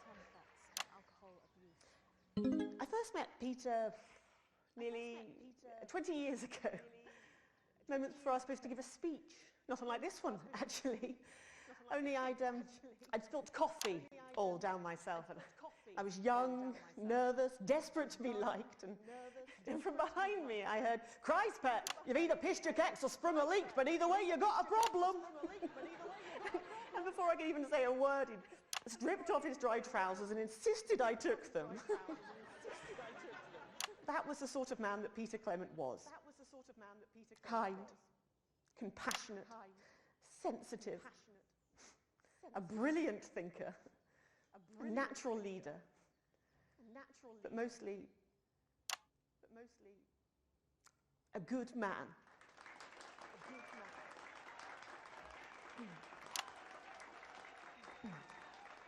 This glorious you. Oh, sorry. This shining beacon. Maybe you could edit more in our favour next time. Things are about to get started. I'm sorry, Alex, I was trying. To control the impression the public gets. You'll know when, Alex. Okay. Sorry, I was trying. The boundaries he pushed. To me, he'll always be the man in his pants cheering on a stranger at the back of the conference. It is my great honour to give to you the Peter Clement Memorial Garden. Shall we see if we can get a countdown going? Everyone with me? 10, 9, 8, 7.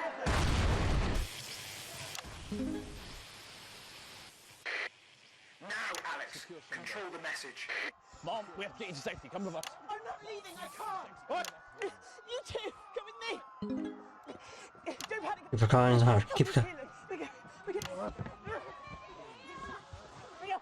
Well, stop resisting then. Stop resisting and we'll let you up. Not resisting! Ah! What are you doing? Not resisting! You saw! Not resisting! Save insanity! Turn the camera off. National Night News. We have the right to be here. I said turn the fucking camera off. Oh, who the fuck are you? Oh, I can't hear you. I can't hear anything. Yes. Medics are coming. You sit down. No, I can't hear you. I'm from the National Nightly News. Well, then you can consider this payback. Salisbury's still here. We're going to request authorization. You were guilty of the murder of more than 10. Target armed. Target armed. Haven't you done enough? Look around you.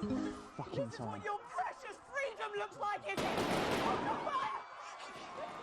Come on, rise up! Take to the streets, the time has come! Stop fires, break windows, draw them out! They can't stop us all! Resist! Distract! Lower your weapons! Mom? I said it! Lower your weapons! Come on, go out now. What are you doing? Come on! Will you turn that off, please, sir? I said, please turn that off. Please turn that off. Shocking scenes from the capital. Is this not enough? You've just seen them execute unarmed civilians. People like you and me. So why are you watching this? Why are you not in the streets with us tonight? What will it take for you to get up and be a part? And we make no apology for that. We'll update you on the latest from this disrupt attack later in the programme, but when we come back, it's time for happier pursuits. And you know what that means by now. Don't go away. We'll be back after this. That didn't go so well, Alex. But we can turn it around in the next segment. I thought I did decent on that one. It's becoming a weekly event. No, it's different tonight. I thought I did them justice on that one. Great. So there's a revolution happening outside and we're off to dandy fucking parks. That's journalism, apparently. Should we get set for the next sequence? Alex, I think you're a bit of a perfectionist. Well, things are going pretty well for us. Sales are through the roof. So we thought what better way to celebrate than to go back to where it all started. Unnecessary. That's why we never liked him. Oh, right. You could receive private education, an unbearable sense of entitlement, and your own middle initials.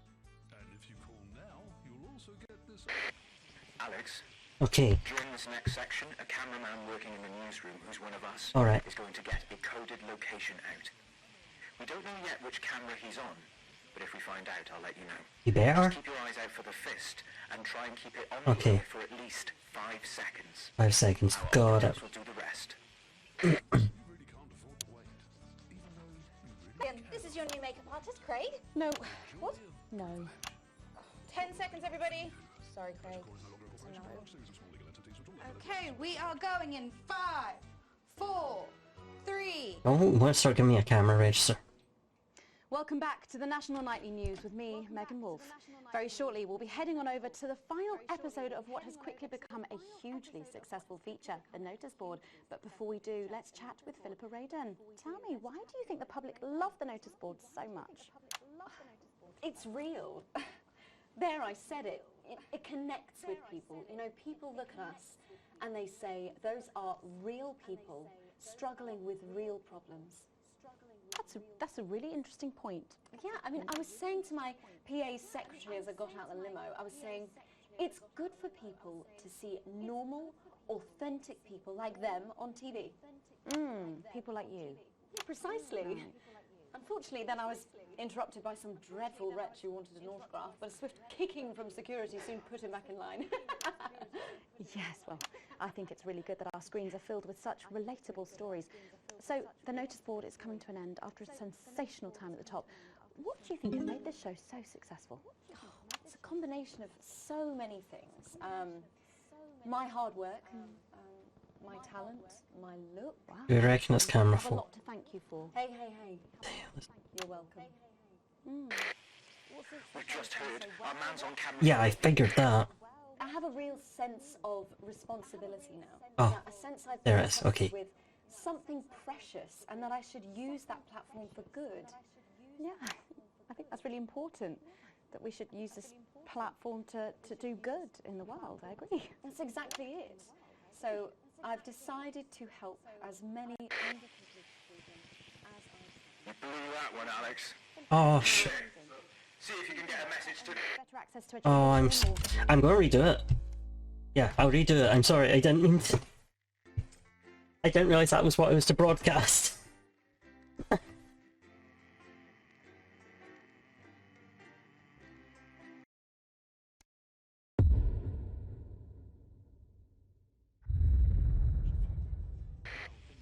didn't go so well, Alex. But we can turn it around in the next segment. Sorry, I thought he was going to have like an actual message and not just show the Disrupt logo. I thought he was like going to show a fist on screen to be like, "Hi, I'm on camera 4."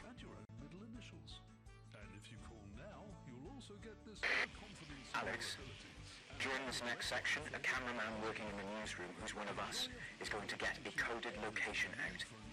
We don't know yet which camera he's on, but if we find out, I'll let you know. Just keep your eyes out for the fist and try Okay, so it was a... to ear for at least Okay, 5 seconds. okay, now I get it. Our operatives will do the rest. Megan, this is your new makeup artist, Craig. No. What? No. 10 seconds, everybody. Sorry, Craig. It's a no. Okay, we are going in 5, 4, 3.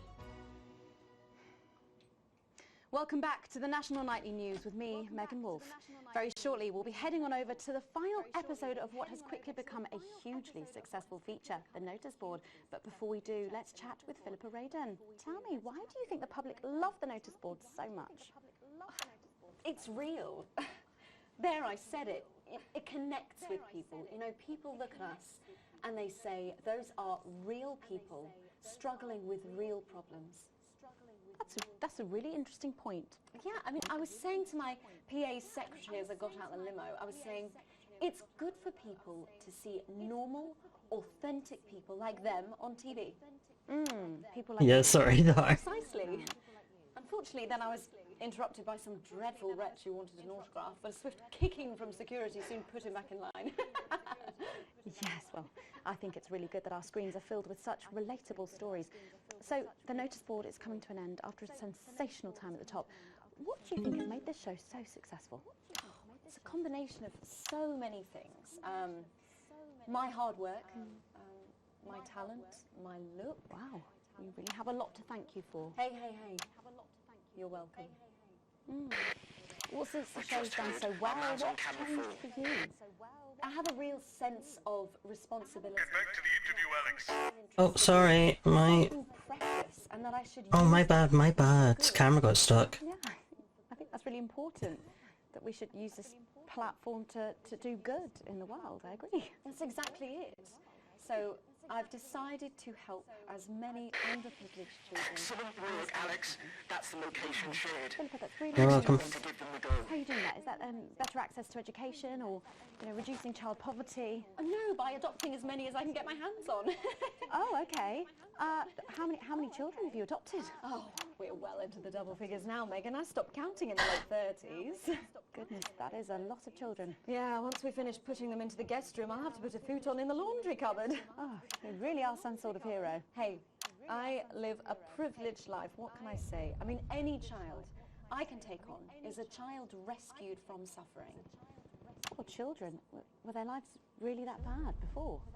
Oh, they're Northerns, I presume so. Okay.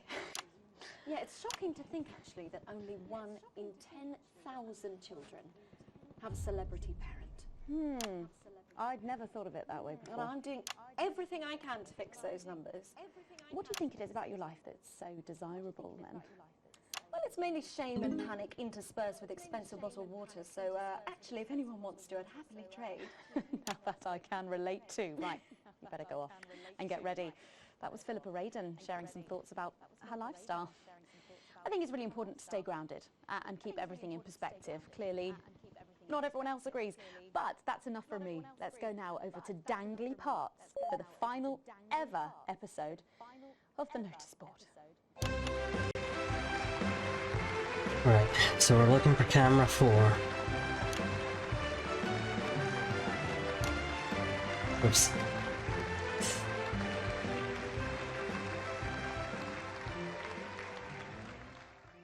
What a day! First the tea morning, And now to post this notice. I don't know how I managed to cope with it all. Oh wait, perhaps I do.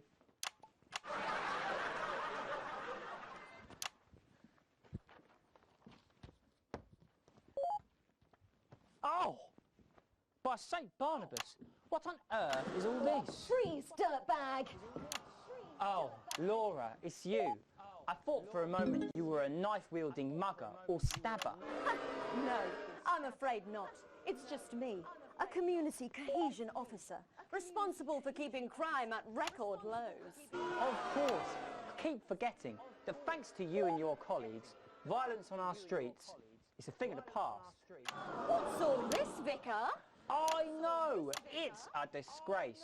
Somebody has defaced our notice board with this sort of construction work. We should be good team members and clear it. I agree. Got it. Careful, Vicar. It looks heavy. Ha! They don't call me the Right Reverend. Ripped for no reason. Yes!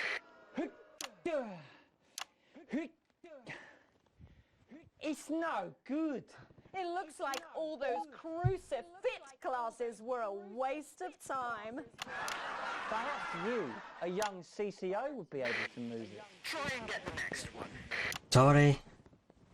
I thought I'd done the 3.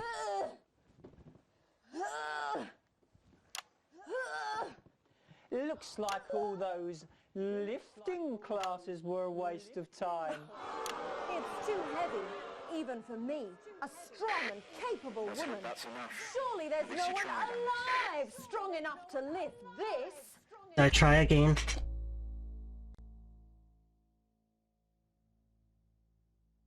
I genuinely thought I'd got it, that's why I...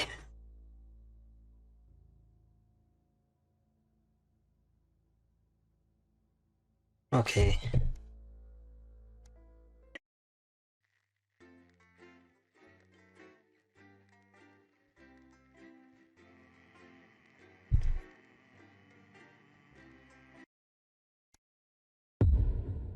You guys want the commitment, so I'm doing it. Yeah, I thought that was confirmation. I don't think that's... Oh, we're on the second one. But we can turn it around in the next segment. Way to celebrate and to go back to where it all started. Unnecessary collections and companion magazines. Join today and you could receive a private education, an unbearable sense of entitlement, and your own middle initials. And if you call now, you'll also get this confidence in Alex, during this next section, a cameraman working in the newsroom who's one of us is going to get a coded location out. We don't know yet which camera he's on, but if we find out, I'll let you know. Just keep your eyes out for the fist and try and keep it on the air for at least 5 seconds. Our operatives will do the rest. Oh no. Megan, this is your new makeup artist, Craig. No. What? No. 10 seconds. One of us. One of us. Okay, we are going in 5, 4, 3. Welcome back to the National Nightly News with me, Megan Wolfe. Very shortly, we'll be heading on over to the final episode of what has quickly become a hugely successful feature, the notice board. But before we do, let's chat with Philippa Radin. Tell me, why do you think the public love the notice board so much? It's real. My edit has been worse every single time. It connects with people. You know, people look at us and they say, those are real people struggling with real problems. That's a really interesting point. Yeah, I mean, I was saying to my PA secretary as I got out the limo, I was saying, it's good for people to see normal, authentic people like them on TV. People like you. Yeah, precisely. Unfortunately, then I was interrupted by some dreadful wretch who wanted an autograph, but a swift kicking from security soon put him back in line. Yes, well, I think it's really good that our screens are filled with such relatable stories. So, the notice board is coming to an end after a sensational time at the top. What do you think has made this show so successful? It's a combination of so many things. My hard work, my talent, my look. Wow, you really have a lot to thank you for. Hey. You're welcome. Well, since the show's done so well, what's changed for you? I have a real sense of Get back to the interview, Alex. Since I've been entrusted with something precious and that I should use that platform for good. Whoops, sorry. Yeah, I think that's really important, that we should use this platform to do good in the world. I agree. That's exactly Cut back in time for two kids in the world. I've decided to help as many underprivileged children. Excellent work, Alex. That's the location shared. Philippa, that's really I amazing. still want to give them the go. How are you doing that? Is that better access to education, or reducing child poverty? No, by adopting as many as I can get my hands on. Oh, okay. How many children have you adopted? Oh, we're well into the double figures now, Megan. I stopped counting in the late 30s. Goodness, that is a lot of children. Yeah, once we finish putting them into the guest room, I'll have to put a futon in the laundry cupboard. Oh, you really are some sort of hero. Hey, I live a privileged life. What can I say? I mean, any child I can take on is a child rescued from suffering. Poor children.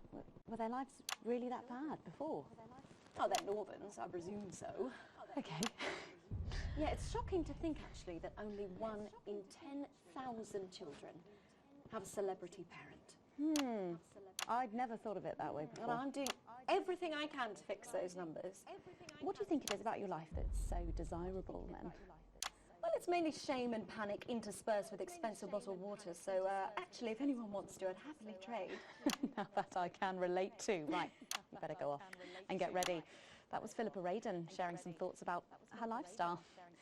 I think it's really important to stay grounded and keep everything in perspective. Clearly, not everyone else agrees, but that's enough for me. Let's go now over to Dangly Parts for the final ever episode of the Notice Board.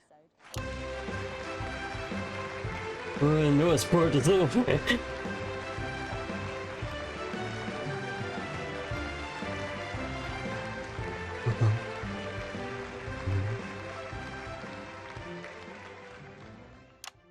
What a day! First the tea morning, and now to post this notice. I don't know how I managed to cope with it all. Oh wait, perhaps I do.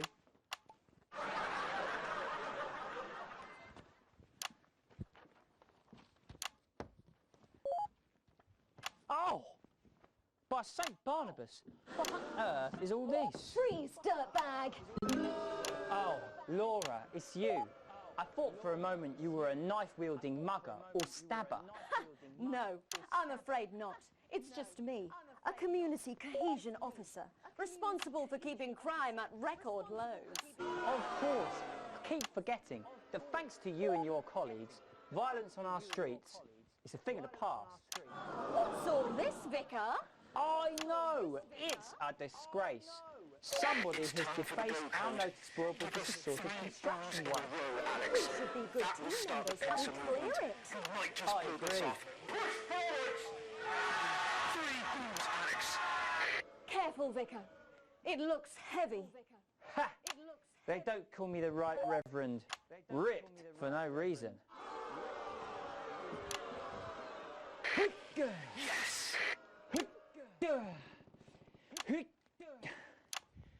It's no good.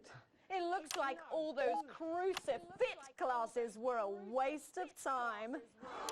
Perhaps you, a young CCO, would be able to move it. 2 for 2. Okay, so that was only confirmation for the first one.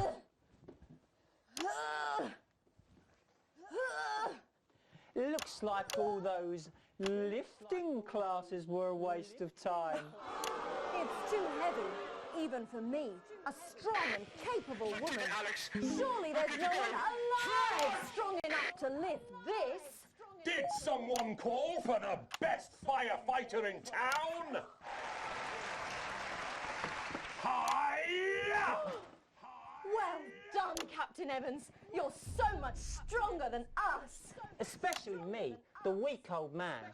It's the least I could do for my community.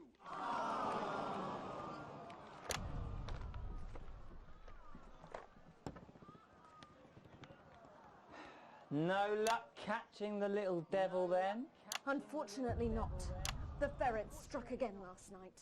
When Ray opened the post office this morning, he found that every single stamp had been pre-licked. My God! Some people have no decency. Sadly, if we don't catch him before tomorrow, We may have to cancel the village fete. Don't worry. We won't let that happen.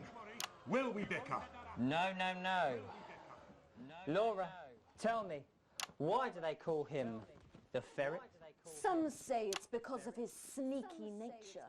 But really it's because whenever he strikes, he always leaves behind the foul stench of urine. Never fear, officer. We'll catch this pissy nuisance and save the village fete. Or my name's not Captain Danger Evans. The community cohesion team are doing their best, but they simply don't have the smarts to solve this mystery. But I know someone who does. Someone who's about to blow this thing wide open. Me! Blackout!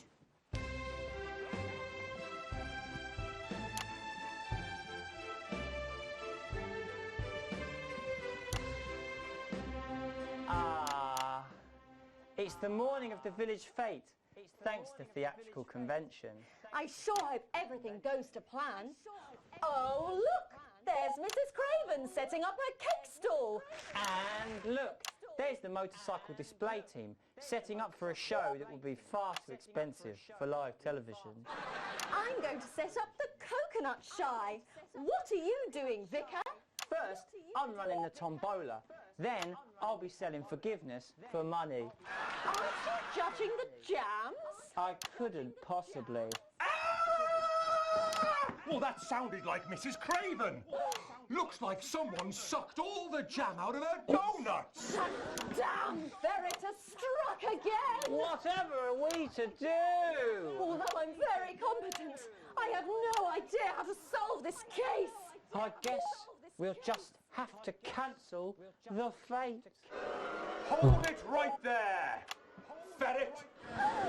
Me? Have you been drinking from the fire extinguishers again? Not you, the vicar. I don't know what you're talking about. Admit it.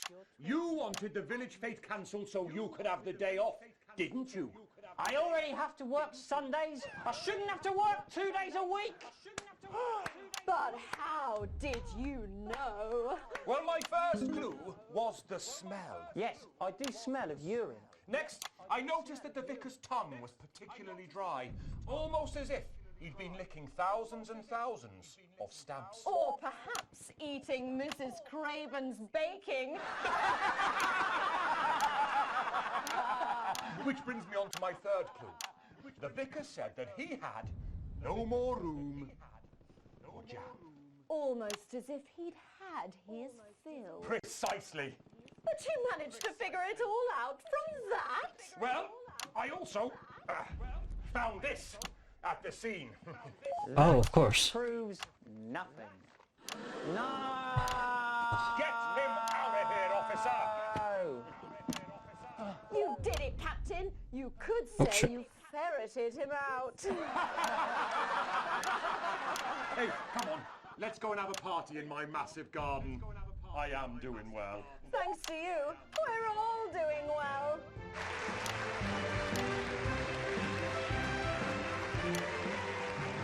That was it, the final ever episode of the Notice Board, and what a way to end it. Thank you as always to Jeff, Philippa and Tommy. After the break, we'll be both dancing and learning, so don't change that channel. We'll be right back. That's the ads. Well done. All right. Wow! What a brilliant run, eh?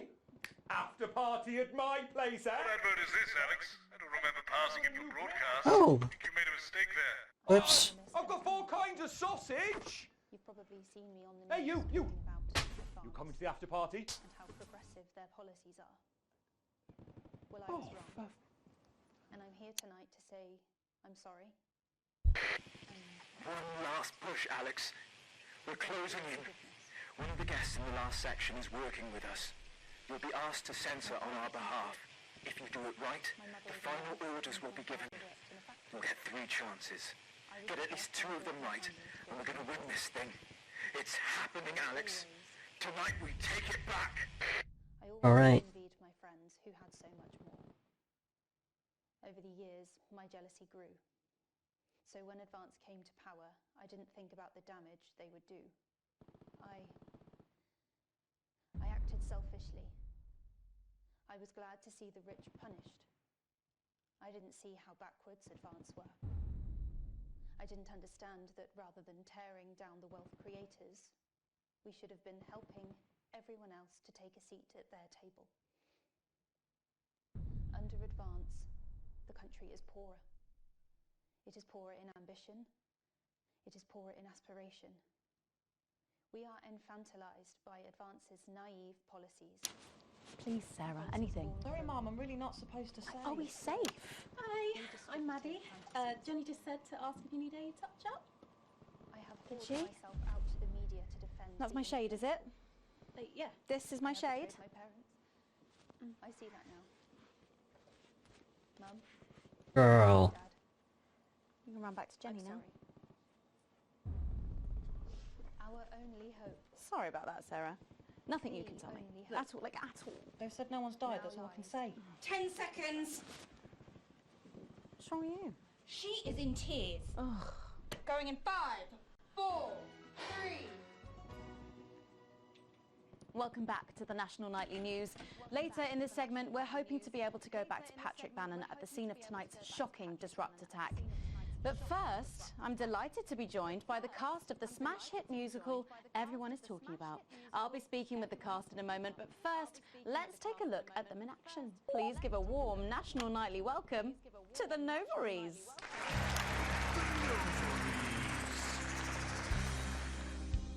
Hello? Doctor? Yes, I see. Thank you for letting me know.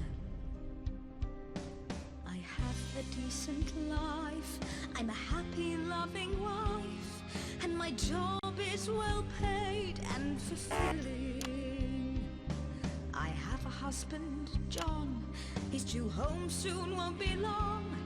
And I have to tell him something that is absolutely chilling. We share coffee in the morning, and we make love every day. We take time alone together to talk and laugh and play.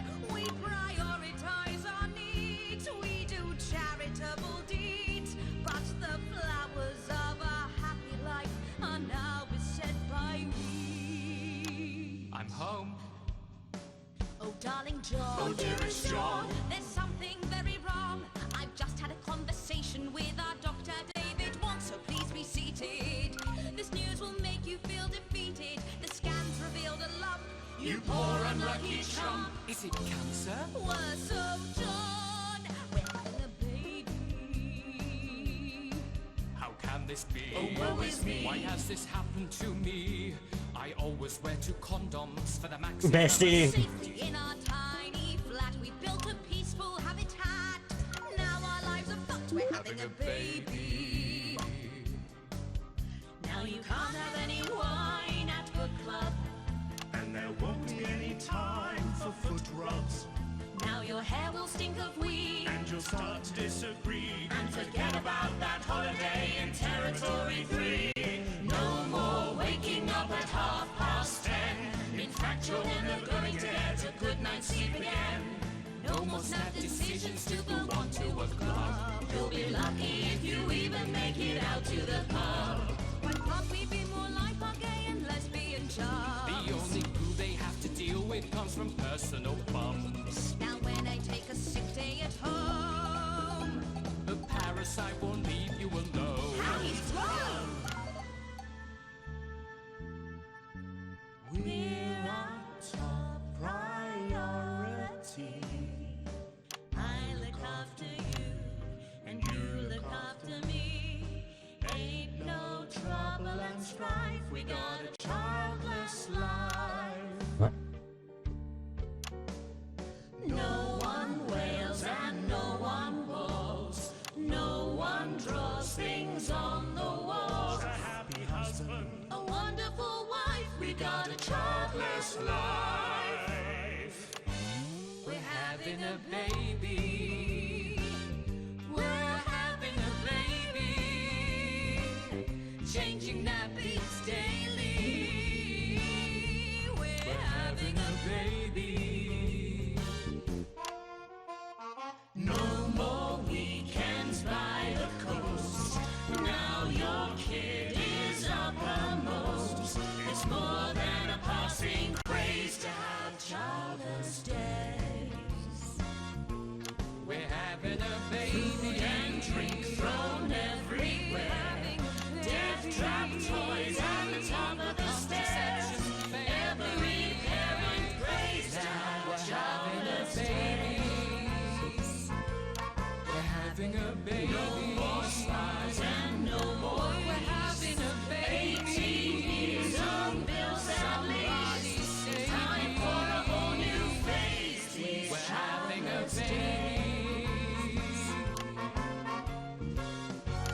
I don't even think. Before the show begins, have you considered that you might be having twins?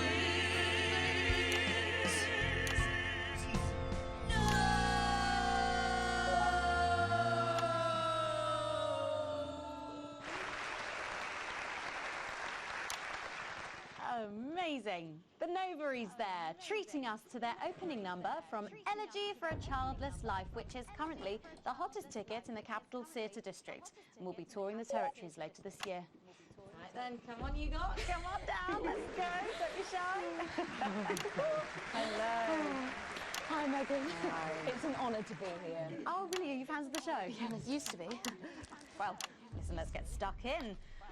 Your amazing musical. Now, I mean, not only do you perform this show every single night, With matinees on Wednesday and Saturday. right, but you're also the show's creators, am I right? Well, everyone contributed their ideas, and then some of us went away and did the actual work on the script.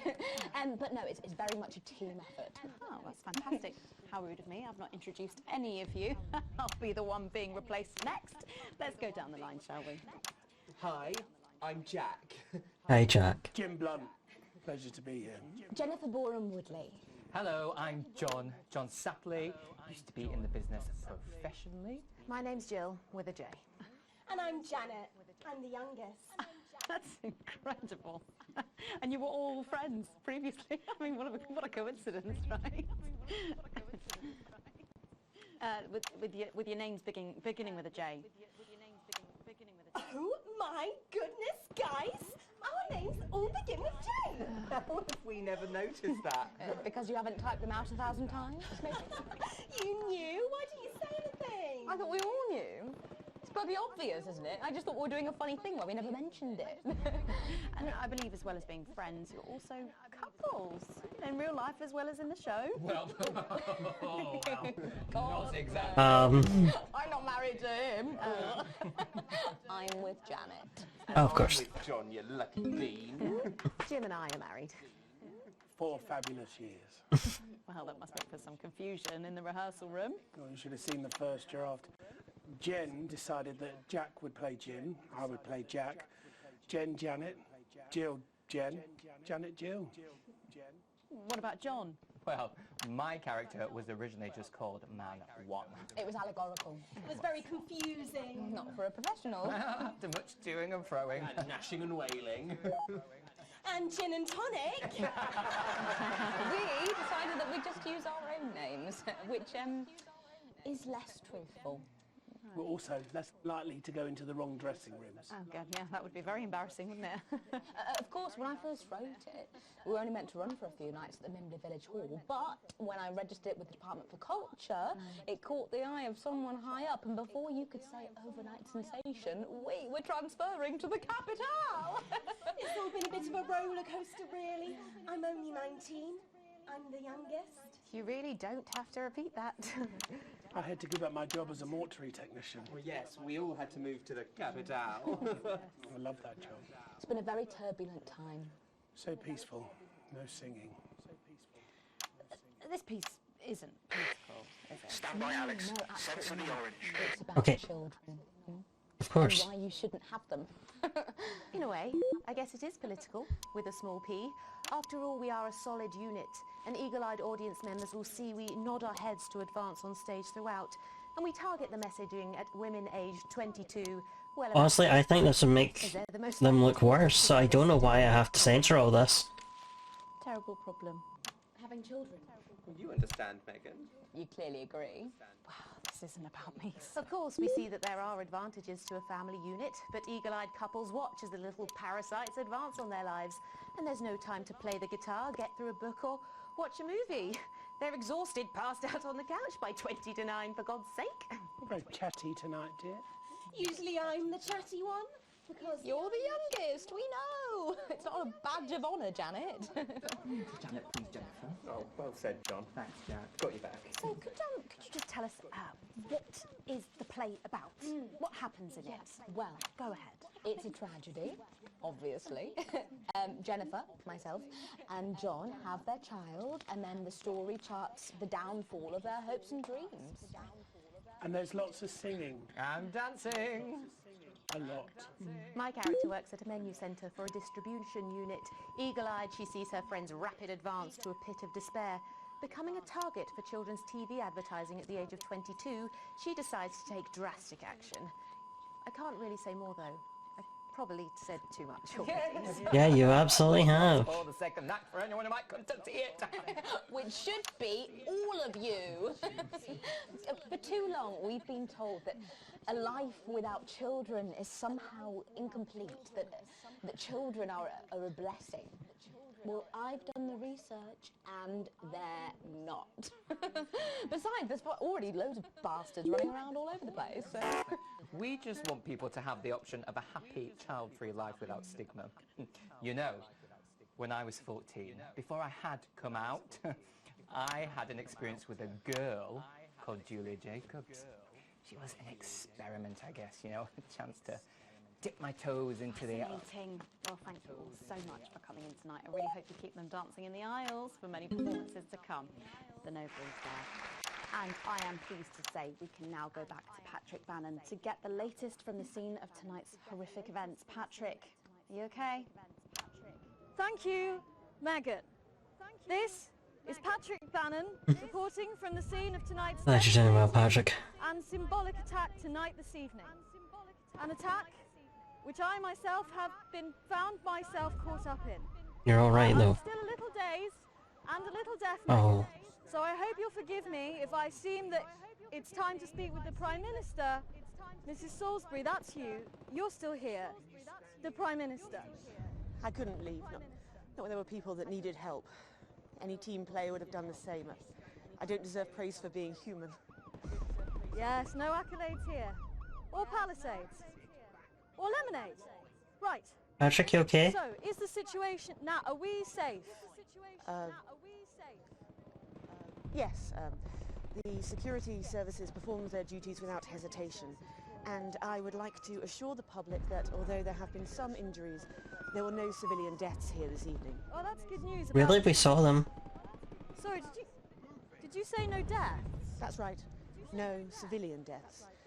Just the 4 disrupt terrorists curtailed by law enforcement who were, as always, so cohesive. And the price, and the price. Message for your viewers. Of course, the camera Yep, there. typical Patrick. There, on the camera there. Stay at home tonight. Do not become another casualty of war. Disrupt have had their moment, but as the dear departed Peter Clements once famously said, it ends today. Thank you, Prime Minister, for those strong words of strength. Back to the studio. Megan, now in the studio with Megan Wolf now. Patrick Bannon there, bravely reporting from the front line of tonight's horrifying bombing. Maybe you need to get checked out, Patrick. It's about early in the day, don't you think? End of tonight's National Night News, but before we go, What? Victory is in sight, my friends. You have mobilized. You have come together. activities throughout the territories. Through a series of coordinated attacks, these terrorists are attempting to undermine Advance's vital work. Okay, never mind. I thought you might be saying something interesting. Reporters have told us that this acid revolution was not only predicted, but allowed to happen. Our government have lured Disrupt out from the shadows, and they are not the overwhelming force they would have you believe. The military have been actioned, and, well, it's pretty scary out there tonight, so stay at home and stay with Channel 1, because the team has assured this programme that the turbulence will soon be over, and we can once again focus our minds on building the new future with equality, fairness and resources for all. My name is Megan Wolf. Let's make tomorrow better. Damn it, Alex. Tonight is the beginning of the fall of Advance. Let's chat at 11 o'clock. What?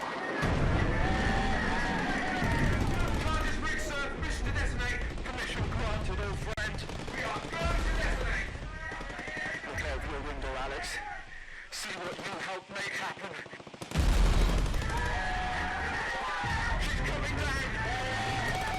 That's my job, you.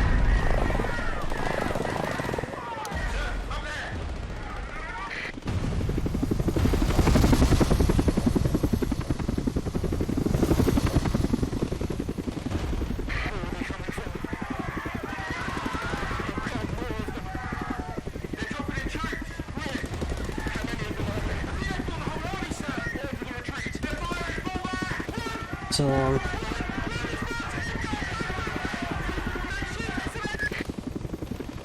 So long, Alan.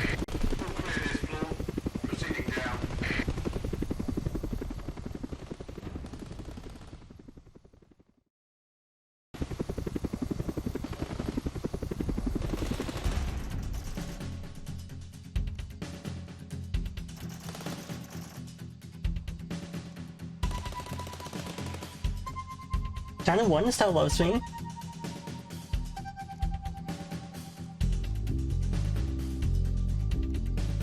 Crazy Neil's closing down?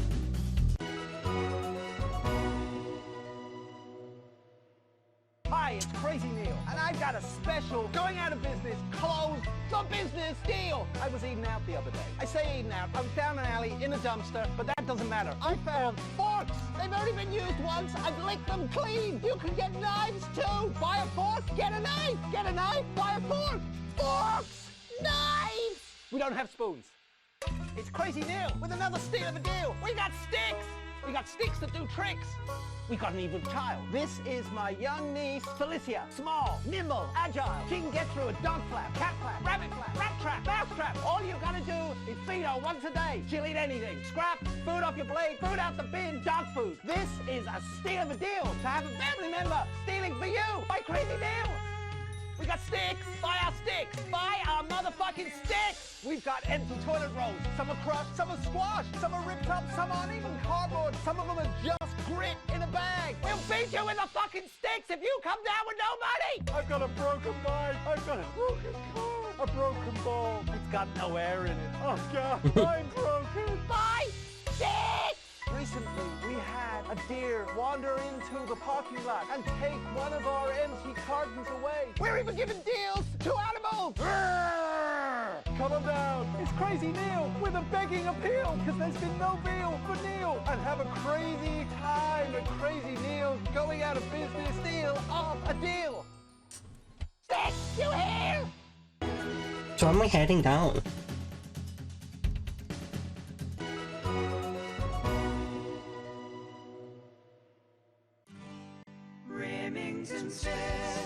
I'm Brad. And I'm Janet, the Vice President Oh, of I'm back. International Sales. Regional Director of And we're here to talk to you about the Remington Fist Future Leaders Program. Remington Fist is now so successful, it buys another company on average every 12 seconds. Like this traditional butcher shop, or this family-owned bakery. Remington's Fist is now more powerful and popular. We have kept them in business for so good. So there's never been a better time to join us. The Future Leaders Program can help you reach your full potential. And after just 8 years service, you're practically guaranteed a position at one of Remington's Fist's up-and-coming new sectors. There's human effluence disengagement, stationary enumeration, the treasury, For sure. or defense. Or join our ever-growing litigation. Actually, I don't think we could have. Children are going to cease and desist themselves. The opportunities are really great. Like, I've Invested. been working here only 9 years, and I'm really close to being made head of the program. We're doing so That well. does sound about normal. We have our pick of applicants, so the standard is pretty high. So, join the Remington's Fist Future Leaders today. It really is one of the best graduate opportunities around. And I would know. I'm head of the program.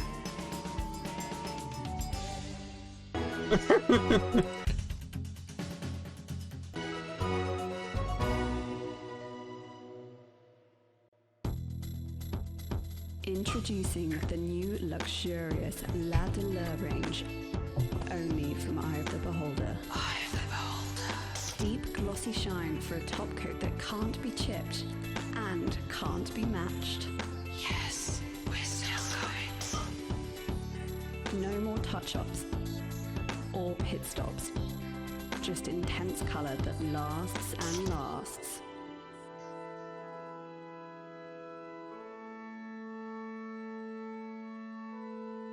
Only La Deleur gives you high-impact colour with new shade lock technology that locks in colour for not 1, not 2, but 24 years. Nothing is eternal. The revolutionary formula that dries in moments. The clock is ticking. for colour that works. She's fucking died. You've stopped. Death comes for us all. The new Ladder range, only from Eye of the Beholder. At least they got her a nice wig for the funeral. Death is inevitable.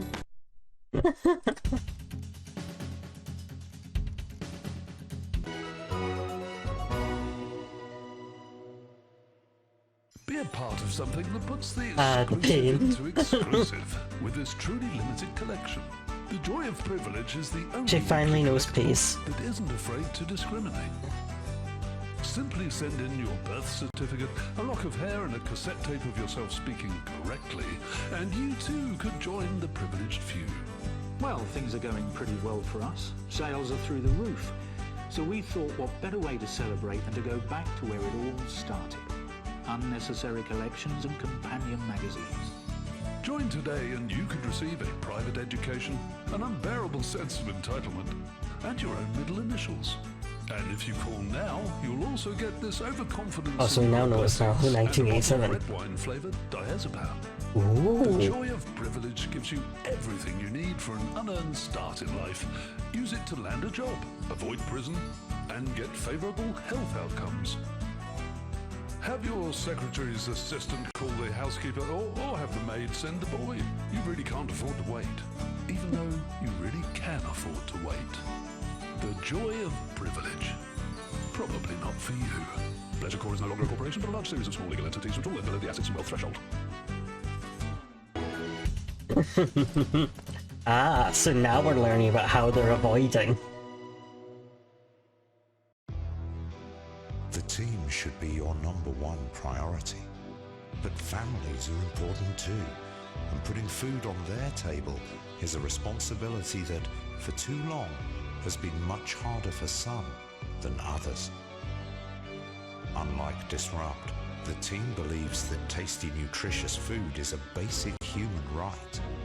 That's why the wonderful, locally sourced food we provide at our Universal Menu Centres ensures every member of your team is getting the vital vitamins and minerals they deserve. Of course, yeah, not everybody wants that. Like, what a choice. Only last week, Disrupt terrorists burned farms across the territories.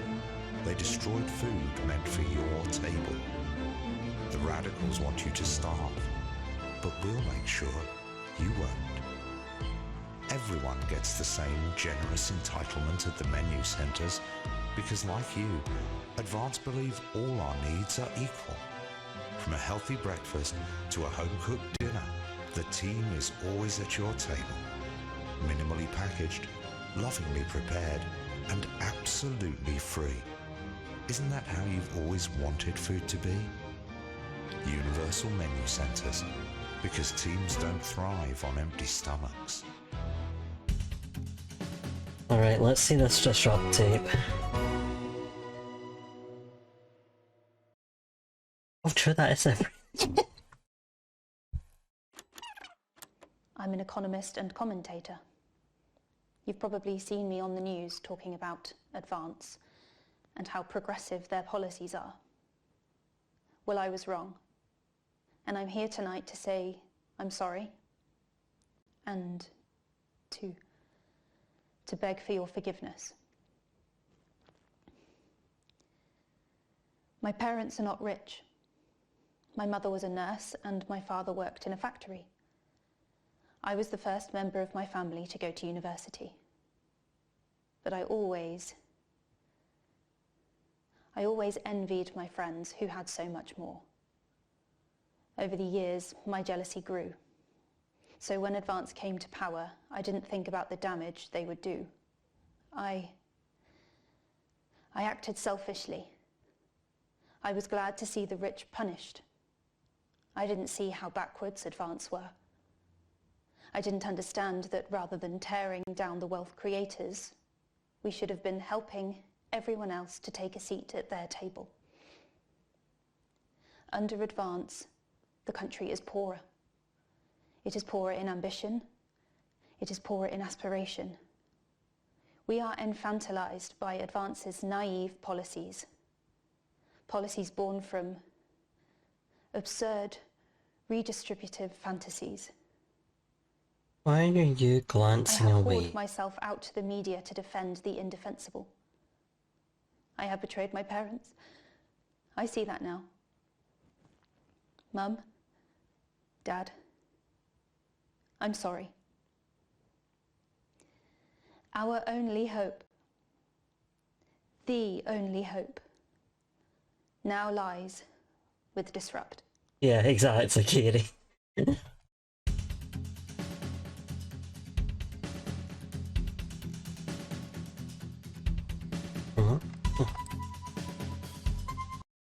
No, we saw the stuff about Jeremy's escape. So what? How's he doing?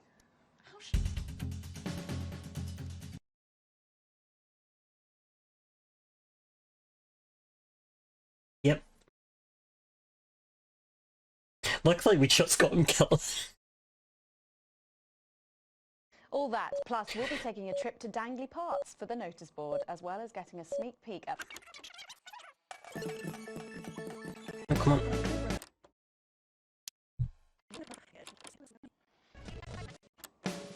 And titles, 30 please. You know, I was so pissed off with Colin yesterday, and I couldn't remember why. And I racked my brain, and it was a dream. That'll be all, thanks.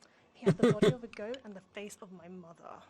I'll tell you. True, of course, he got himself killed. Nothing to do with me. Jenny, I want her out of here by the end of the titles, and I want a new one by the break. Mariah? Yeah, she's just complacent, and worse, she's a dream person. Right away, baby. No, not anymore. I tell you, look at them over there. I had to battle through 10 of those bastards on the way in. They wouldn't let me come in. One of them grabbed my arm, wouldn't let go. I'll tell you, it's lucky I've been managing my own form of self-defence. Worked myself out because bang, straight on the floor, down on the ground. Good night, Mr. Tom. He's not getting up. I'll tell you what, I'm getting sick and tired of this. If I had to stand around here for too much longer, listening to that old bitch, lying through her teeth about missing that poor bastard... Patrick. I don't know what I'm going to do. We're live. Because I'm not being funny. Things are better with Peter.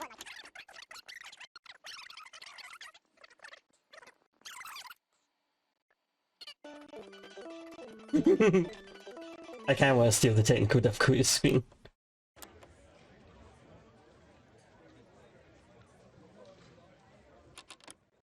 You don't say anything, do you, before? Okay.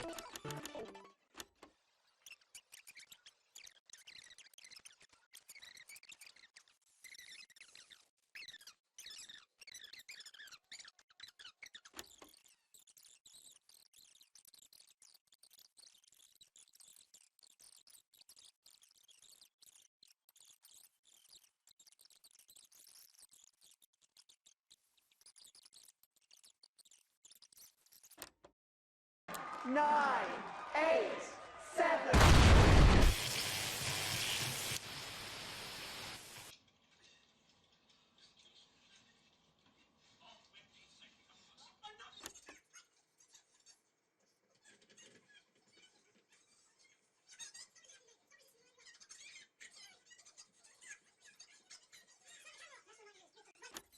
Actually, I thought we did a good take on this. I do not know what Alan was pissed about.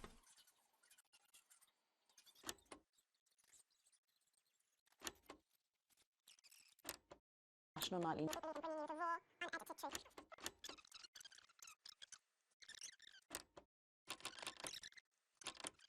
When we come back, it's time for happier pursuits, and you know what that means by now. Don't go away. We'll be back after this. Does anyone know if everyone's safe? Are the crew okay? All fine. The bomb was a good distance from the unit base. Oh my God. This is becoming a weekly event. No, it's different tonight. This is the big one. Great. So there's a revolution happening outside and we're off to Dangly fucking Parts. That's journalism, apparently. Can we get set for the next sequence? I don't know if we missed anything on the notice board. I don't think we did.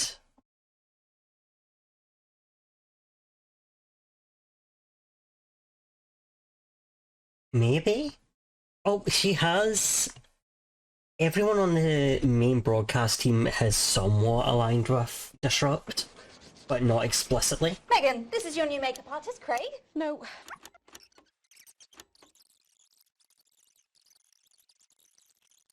We saw this enough times.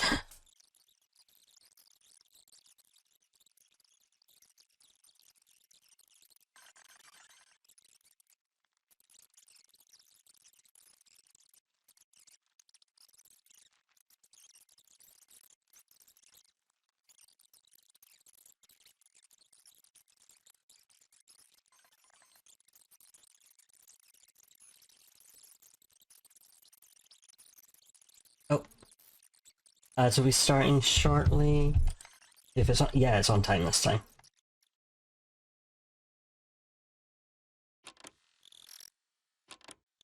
No, it was just him asking for. Okay, we'll quickly play this one, then we'll go to the ads.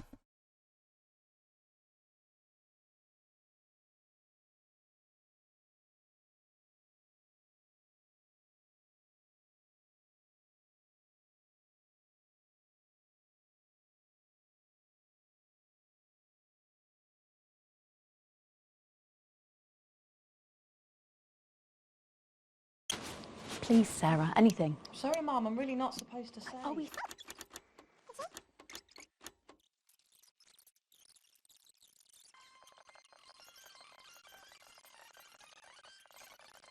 Again, we saw most of this.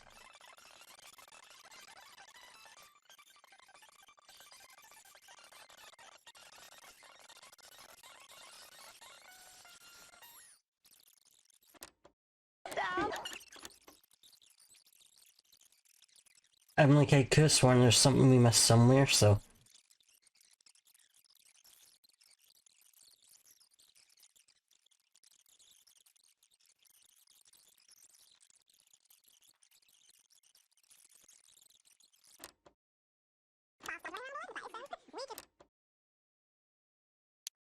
Just want people to have the option of a happy, child-free life without stigma.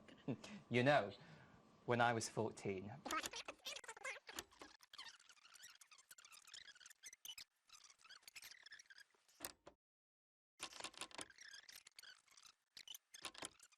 Yeah, but I want Patrick, that's fine. When I was 14, before I had come out, I had an experience with a girl called Julia Jacobs. She was an experiment, I guess, you know, a chance to dip my toes into the... Fascinating. Well, thank you all so much for coming in tonight. I really hope you keep them dancing in the aisles for many performances to come. The Nova is there. And I am pleased to say we can now go back to Patrick Bannon to get the latest from the scene of tonight's horrific event. Nobody's looking at your name. You okay? Thank you, Megan. Sorry to have to cut you off there. I hope you understand it. Just stuff happens in the newsroom. Right, we done? Oh, no, sorry, if you could just stay where you are until the end of the show. Just a couple of minutes, if you don't mind.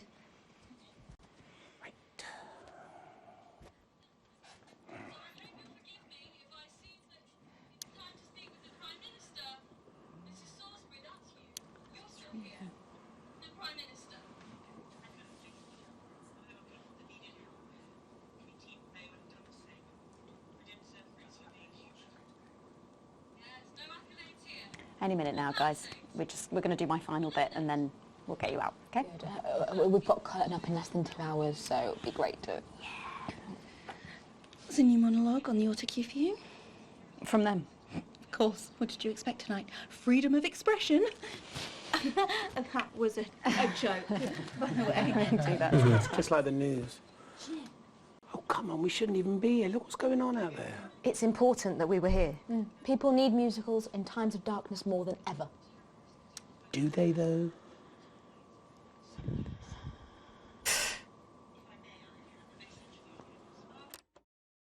Just gonna run ads and then we'll watch the end of this bit.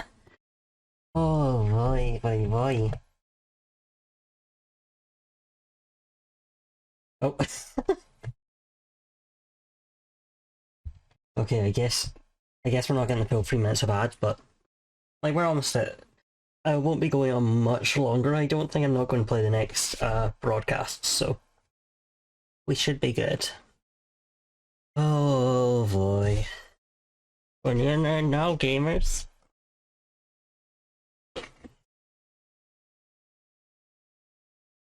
But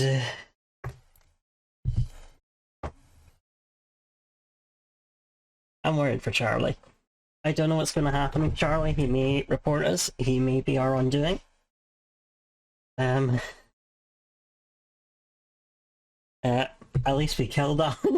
Can we take... If our son takes us in and it's like my dad... Well, my parents... Because it's not me, it's Alex. My parent... My parent is being a line of disrupt, and I go, no, you see, I orchestrated the death of Alan James.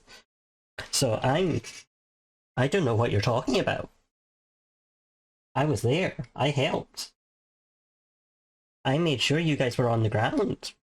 That he was standing by to die. Hee. And then Jeremy would hate us forever, so like, It's okay, I understand. We care most about Jeremy. Alright, and... one of my ads says it's over, the other says it's not, so I don't... We're having some difficulties.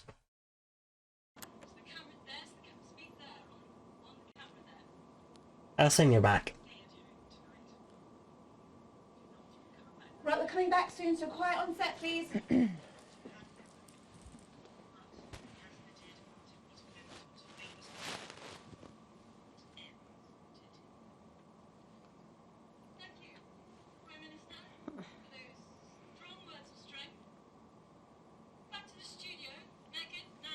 Studio with Megan Wolf now. Patrick Bannon there, bravely reporting from the front line of tonight's horrifying bombing. Maybe you need to get checked out, Patrick. But we need to... I'm on Patrick. Studio with Megan Wolf now. Patrick Bannon. That went well. I thought that went quite well. I think we need to get you to hospital. Patrick? Can you get this reported to hospital, please?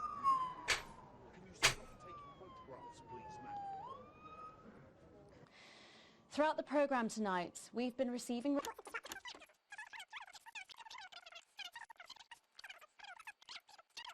It's okay, no one missed anything from...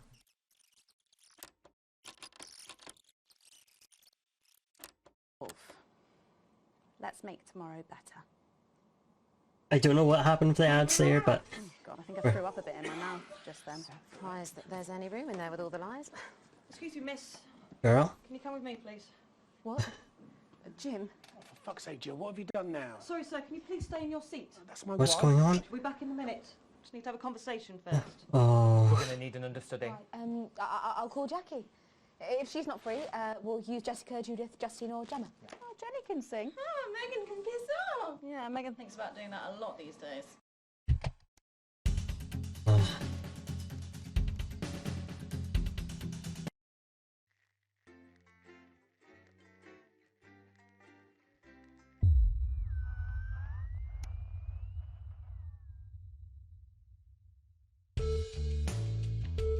You arrived at work a little early, despite a stressful journey in. You still aren't quite sure of everything that happened, though if the swarm of CCOs all over the building is anything go by, this isn't just a Channel 1 matter. This is confirmed when you're informed you need to speak to Postman immediately and escort you to office. You sit nervously outside waiting for your boss.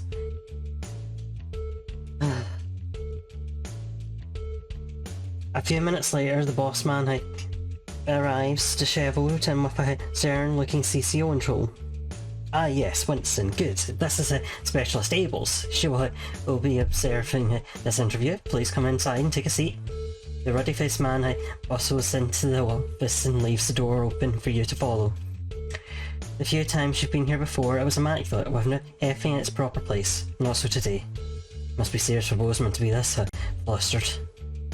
So, Alex, do you know why you're here today?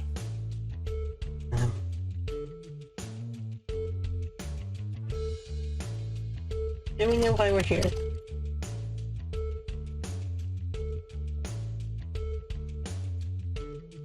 Wait, hold on.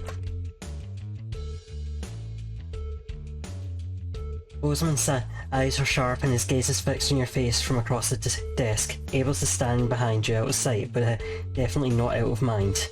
Not really, no, I wasn't involved in anything that happened yesterday. I already seen this. Alright, now remember, this our boss, there was a cop present. We should be going, I would like my lawyer. But that's not an option that's on the cards.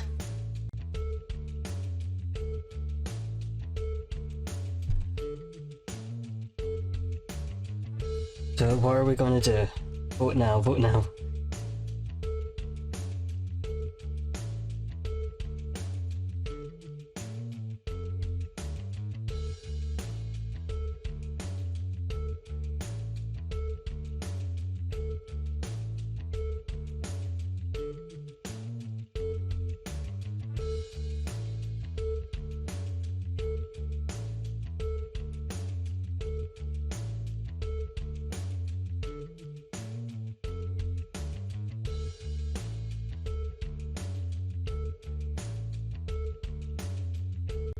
Guys,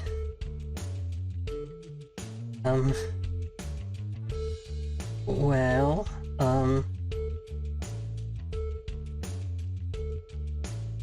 no? What happened last night was nothing short of a combination of heinous and outrageous campaign of terror that disruptive had been reaping on this nation and its territories. Bozeman shoots a glance behind you, to your left, where your CCO observer is standing.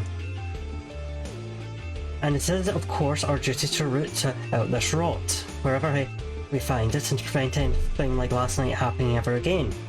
I've been asked by Advance to perform interviews with all staff members involved, and will be submitting a personal review of your performance, both during the incident in question and throughout your time here.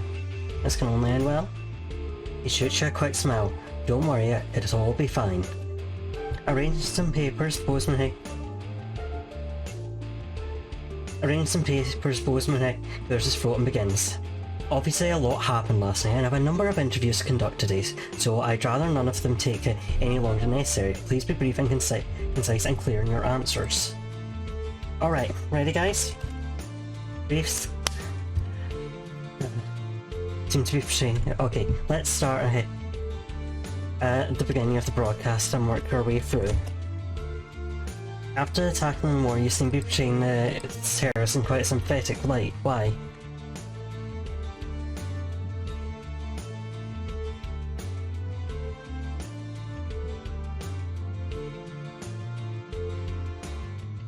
Ooh.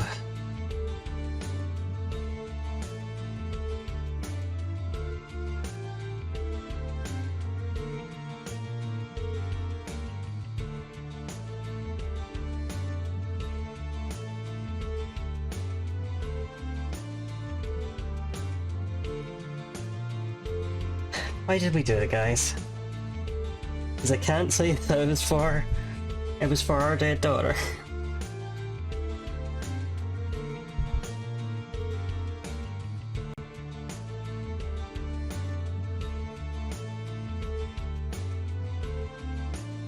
Oh, thank you for contributions to our community. Teacher's pet. Huh? No, how did you get that? That shouldn't be redeemable.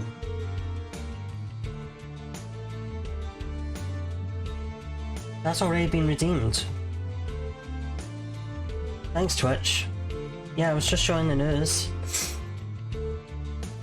Yes, of course, and with everything in flux, you weren't to know what would happen next. The stream died? It didn't show that it died on me. I guess it did. I guess it died a half hour in and didn't tell me. Hopefully I didn't miss anything. No one said anything. Okay. Yes, of course, and with everything in flux, you weren't to know what would happen next. I'm certain you did the best you could, Alex. You always do.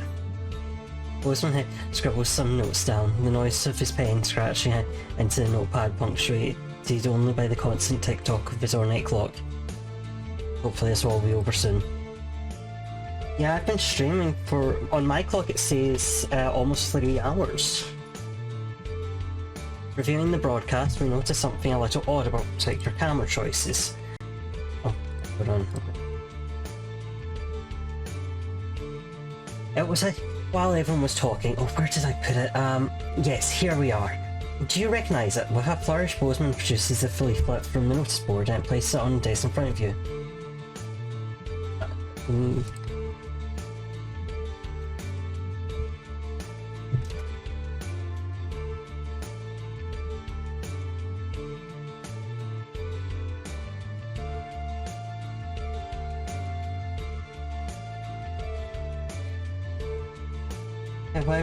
Why would it be there if it wasn't part of the set? Oh.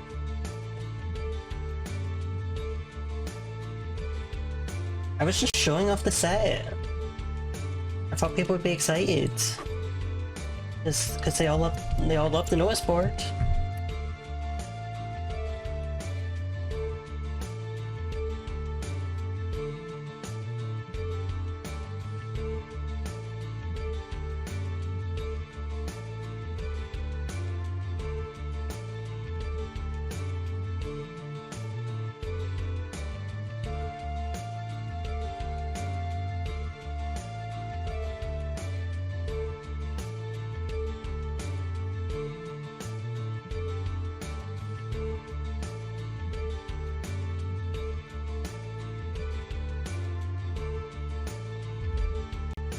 Well, that makes sense.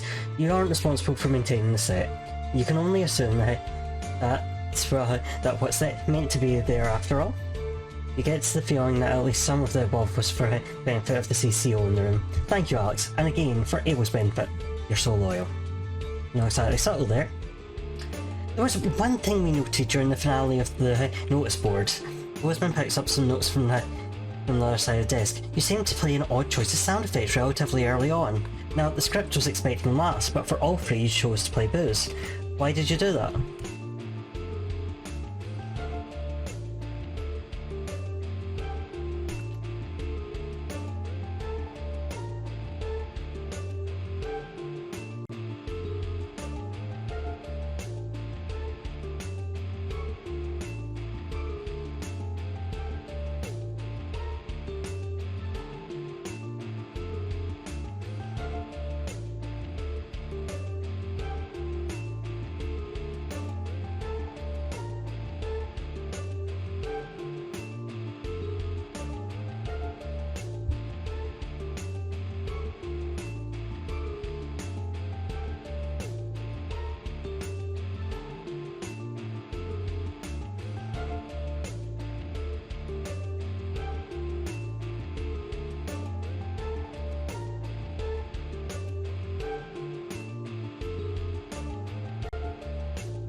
Alright. Well, of course, obviously, we want all of our shows here to Channel 1 to be as successful as possible, and we allow our staff a significant degree of autonomy. I'm sure no one would try to fault you for simply having a different sense of humour. You can see Bozeman is frowning as he writes this, clearly not convinced of his own words. Maybe he likes you more than you thought? Apparently! I mean, what people would he be interviewing today? Towards the end of the show, there appear to be some issues with sensor equipment. At this point, Bozeman pauses for a moment, putting a lid on his pen and placing it carefully on the desk, perpendicular to his notebook. How do you explain the fact you censored perfectly acceptable language during the final assignment? Seemed to be an issue of the machine. I do it despite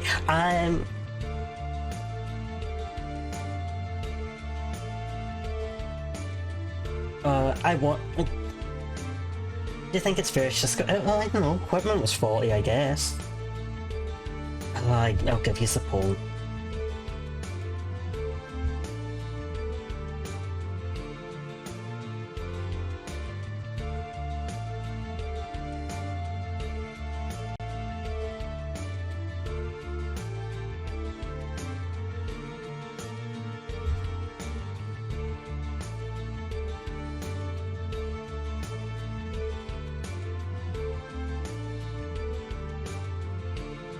Either way, we're blaming someone else.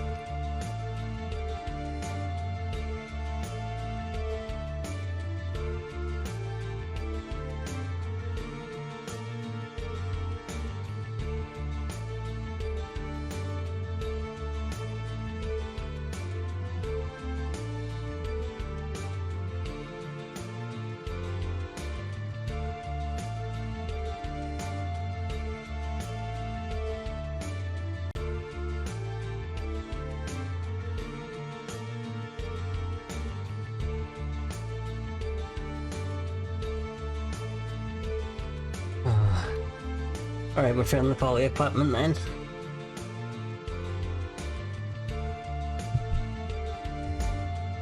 I suppose it's certainly possible the machine could have malfunctioned. Much more likely than malfunction of such a competent employee. We'll make sure that Dan Maintenance look at it right away. With the price we paid, I expect it to last at least another 20 years, just like the last one. Bozeman chuckles. How many questions will you have to answer? At this point, Bozeman took out a pair of glasses and placed them somewhat delicately at the end of his nose. Then the portly man leaned forward to examine his notes in detail. Well, obviously, we expect the odd bit of interference here and there is unavoidable, however... He paused, turning the page at an agonising pace. Interference is not the same as terrorist propaganda. Would you care to explain how quite so much of their messaging found its way onto our airwaves?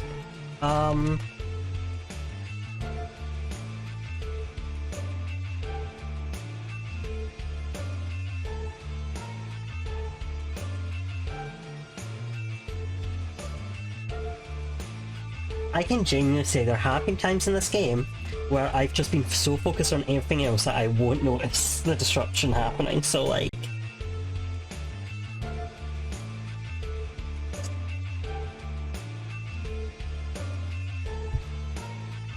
You can only do so much.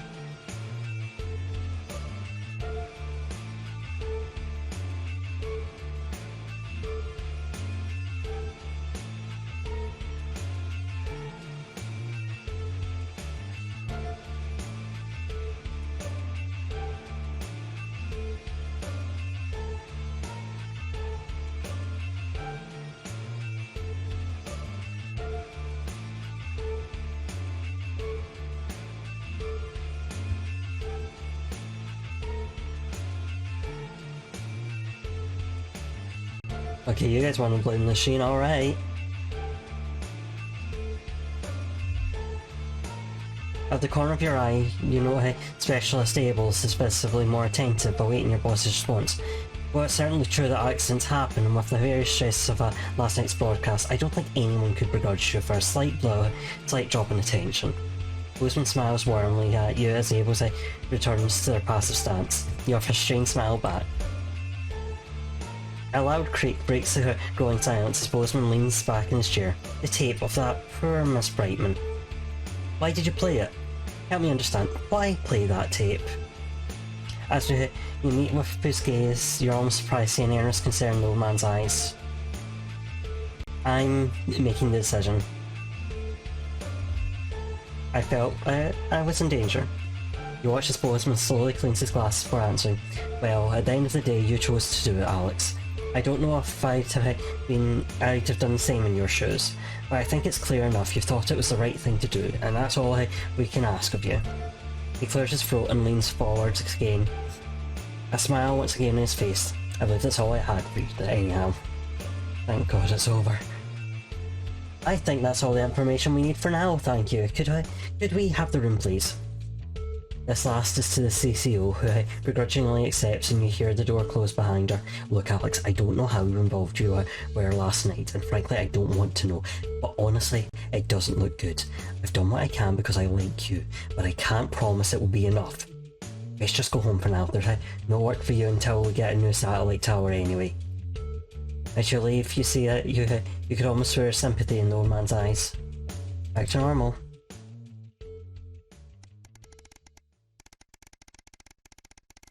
Oh God.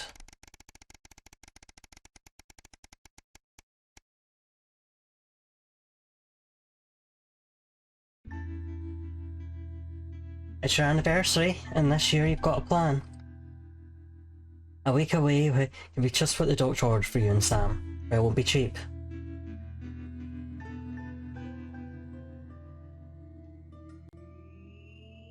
More Norse. Sam's work.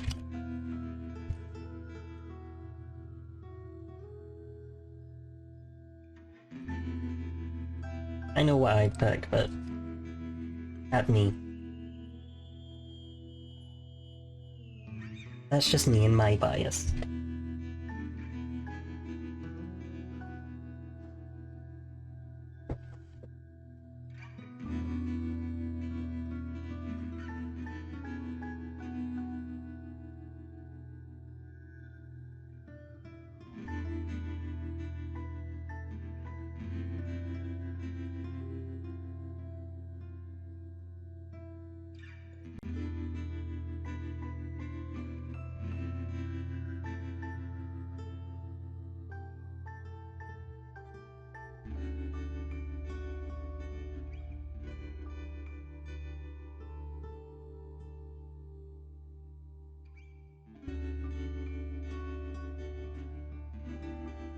Y'all are so right. Oh, Casper, whoops! Last time you went away it was an amazing weekend together, and this time's going to be even better. And what better way to start it off than going all out and cooking a nice meal from scratch. Fancy. I'm going to love it. They should be here any minute. Even you and Kristen to be on the same page for the first time in years. Maybe it's been long enough for them to forgive you, or perhaps they've decided they were unfair to ask you, but either way, you're grateful for the newfound peace. They even help you clean up the house today, so when Sam gets back from work, it will be pristine. Your keys and lock and put the final touches in place. As Sam steps into the hallway, you're waiting in the doorway to the kitchen, dressed to the nines and act as nonchalant as possible.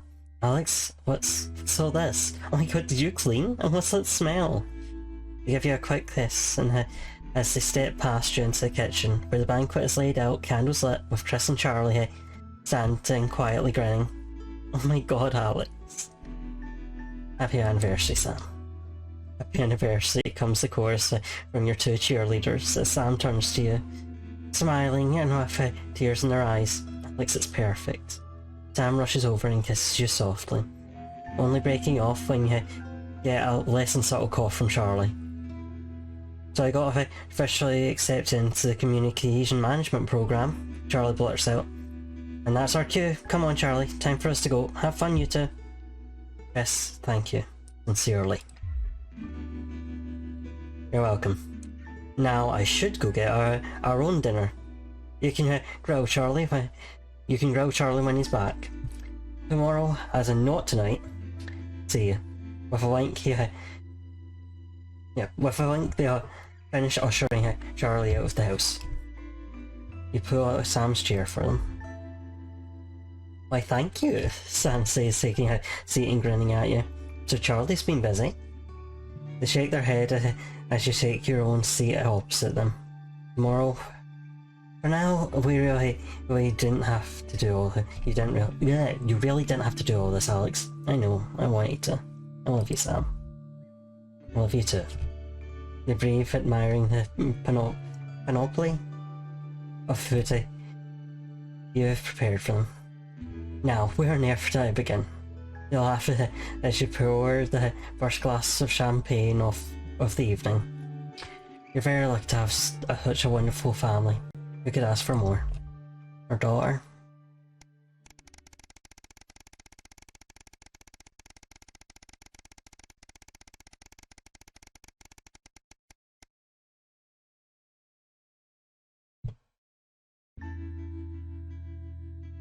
Everything's ready.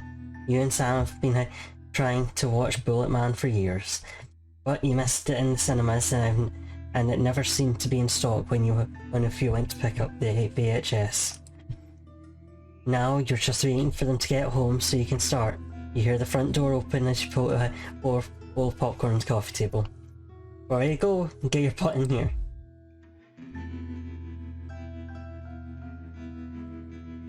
Sam comes in with a vacant stare.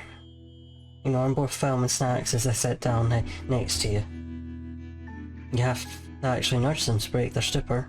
Sam, what is it? I've just been let go from work. Sam is just staring into space. Apparently there isn't a need for 2 nursery teachers anymore. Not enough children. They can't justify the expense. Honey, I'm so sorry. It'll be okay. You'll find another place. You don't get it. There just isn't that demand for younger years teachers anymore. Not just here, anywhere. I don't know what I'm going to do. What we're going to do. We pull Sam into a hug. I know things are tough, but we'll think of something. Oh, Alex, we're barely scraping by as it is, and now... Sam starts to sob. We're going to have to sell the house. I can't see any other option. We've got too many debts to pay. That's what we have to do. They're fine. There's only 2 of us living here now anyway. I suppose you're right. Though I hate the idea of losing this place. Think of everything that's happened here, Alex. I fall silent, thinking. Eventually you start the film, and neither of your hearts are in it. You're busy thinking about the future. Still, a house isn't everything. It's people who make it a home. And it's where the heart is, after all. Oh.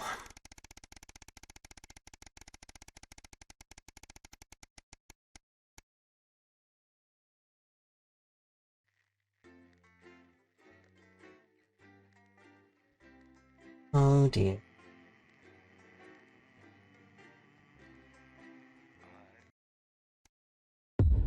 Maybe we shouldn't have.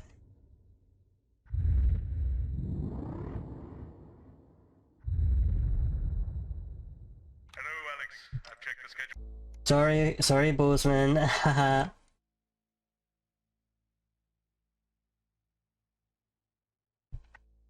Sorry, Bozeman, we're ending off there for today. We'll be back for this tomorrow. And I get the feeling we're going to be near the end of it. Let's see who is live for reading. How about... Let's go right into Chomp Chomp, who is doing some emote designs. I know that's been talk of the town recently.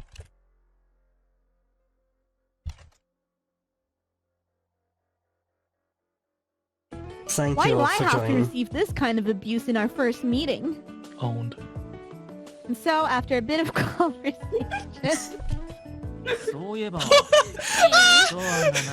Wait, I might do some tweaking. Sorry, I don't. Oh yeah, be on your best behavior, guys. Thank you very much. Bye bye.